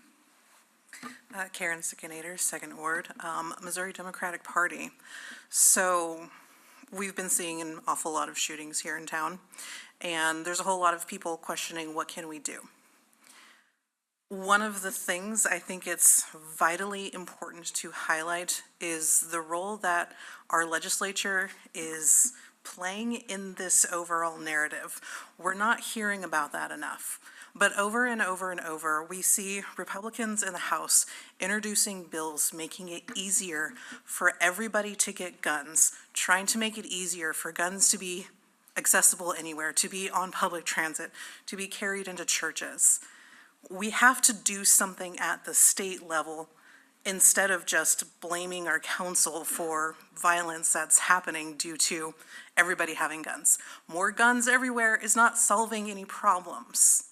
So when we're looking at what can we do about our community violence, starting with the legislature is a very good place to start. And I know Moms Demand Action has been very successful over the last couple of years in stopping a lot of this legislation, but we still, for example, have the one where they passed saying that our law enforcement agencies couldn't enforce federal gun laws. Luckily, that was stayed, but it's still in effect even through the stay. So what can we do? Maybe we should start talking to our representatives. We now have 5 of them in Boone County. I think that's a great place to start. And also making sure we're putting blame in the right spots. We have to stop making it easier for people in our state to get guns. Thank you.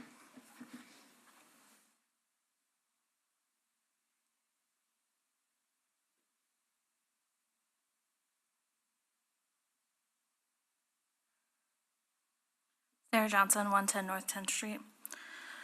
On page 11 of the CPRB annual report, it says, given the CPRB's inability to align on its desired model and the requirements set forth in section 247, 1C of the city code, the CPRB hereby requests council support in whatever it forms it deems appropriate in determining an appropriate oversight model. Can you guys speak to that tonight? Thank you.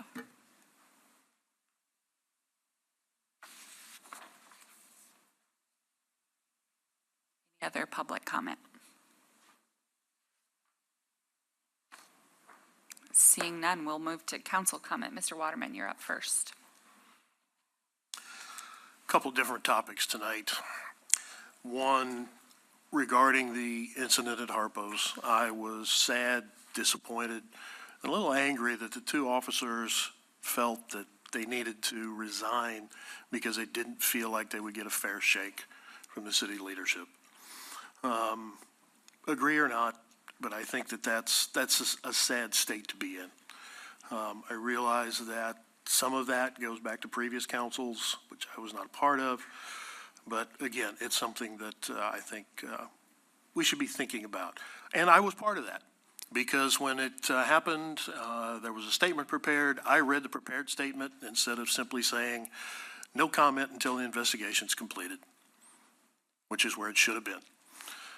So the other thing that I would like to say, and with Reverend Gray, is to second what he said, because that same weekend, there was an individual that was killed.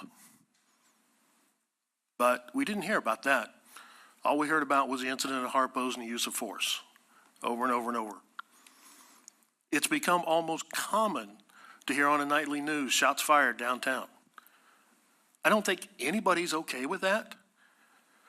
So there are a number of things. Is it programs? Is it the police being more active? They know where the trouble spots are or where they're going to be. So do we need to maybe take another look at active policing? So those are a couple of things that I wanted to just to bring up. The other thing, and Mr. Seawood, I apologize. I know I said I was going to address this in private, but I am going to go ahead and speak on it tonight publicly. We recently said that we were going to be reducing bus services to 3 routes come August. We recently, on no notice, canceled recycling pickup. It's going to be a while before we redo that. And I suspect that that means that we're probably pretty close to, with our current system, unfortunately, maybe canceling waste pickup on a given day if we have, again, insufficient staffing. Those are public safety, trash pickup, transportation. That's the core of what city government should be doing. So I want to say that we need to refocus, or would ask that we, as we move forward, focus on getting back to our core duties and responsibilities. I know we're currently going through budgeting season. We're talking about pay. We're talking about, in various ways, negotiating with government body, or excuse me, with unions. So, and that's part of it.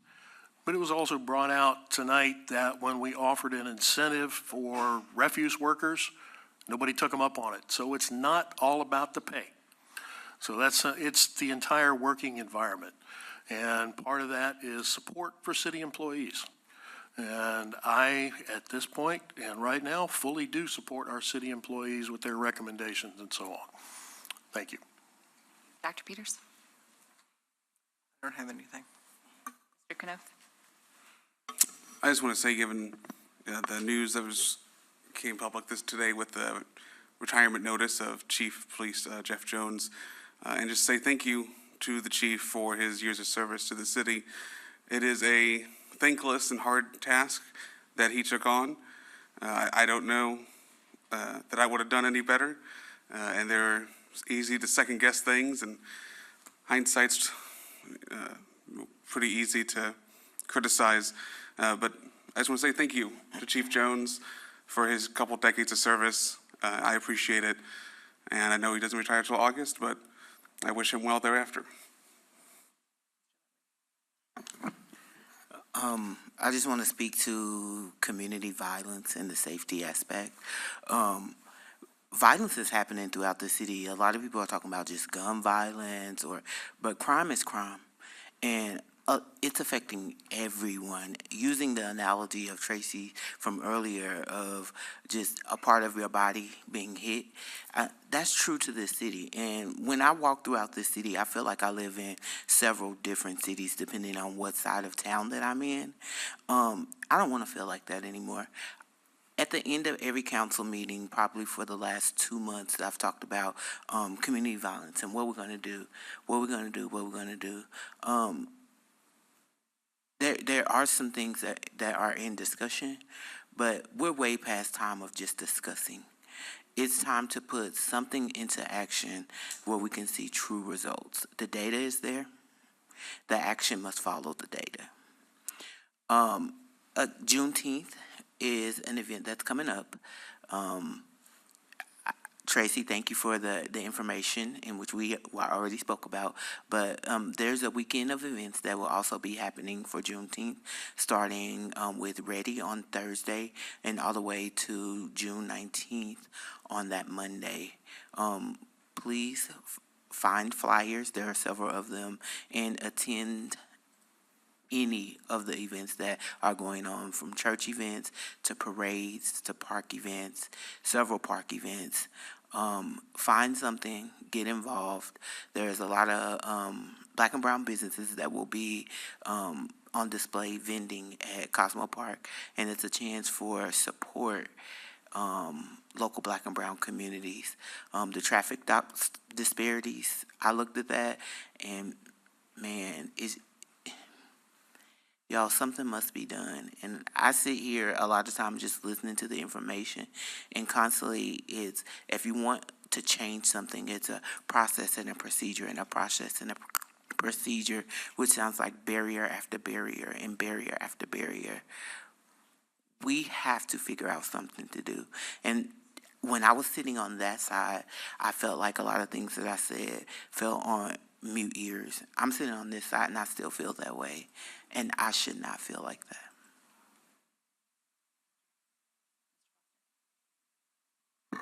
Well, just one thing real quick. It's getting hotter. Today was hot. Tomorrow will be hot. Just a reminder that there are cooling centers available in the city. The ARC, City Hall, Public Health and Human Services, the Public Library, Salvation Army, the Harbor House, and St. Francis House. And also there's utility assistance available through Public Health and Human Services. So just a reminder there, and if you know someone who's struggling in this way, keep those things in mind. I want to take my time to address and speak to the announcement of Chief Jones's retiring. I think it's hard to explain how big of a loss this is for our city community and for our community at large. Jeff Jones is a good human with a good heart. He has a very difficult and often tumultuous job. When he was named chief of the Columbia Police Department, our community was immediately put into capable and ethical hands. Chief Jones's commitment to the law, his ability to have hard conversations with anyone, myself included, and his compassion and care for our community makes him a good leader. When laws were being introduced and read in the state legislature that would ban local police from enforcing federal gun laws, Chief Jones suited up and went to the Capitol to speak against the bill. When I voted against Fusus, a camera surveillance platform, he didn't lash out at me or blast me to the press. He invited me on a ride-along. When reports and videos of police brutality surfaced in 2020 and community protests were planned, Chief Jones shut down the main roads so that people could peacefully protest without fear of being hit. He carries every decision, every mistake, and every life lost in our community with him each and every day. He knows the names and the stories behind every Columbia cold case, the lives lost in senseless gun violence, the names attached to every piece of evidence tucked away in the evidence unit. He has carried it all. Not only because it was his job to do so, but because he genuinely cares about people and justice. And I know that because I'm honored to call Jeff my friend. We are better for having Chief Jones at the helm at the Columbia Police Department. Our police department is better for having been under his leadership. Jeff, thank you for your service. Thank you for carrying the joy, the pain, and the trauma of our community. We could have and should have supported you better. Thank you. Staff comment.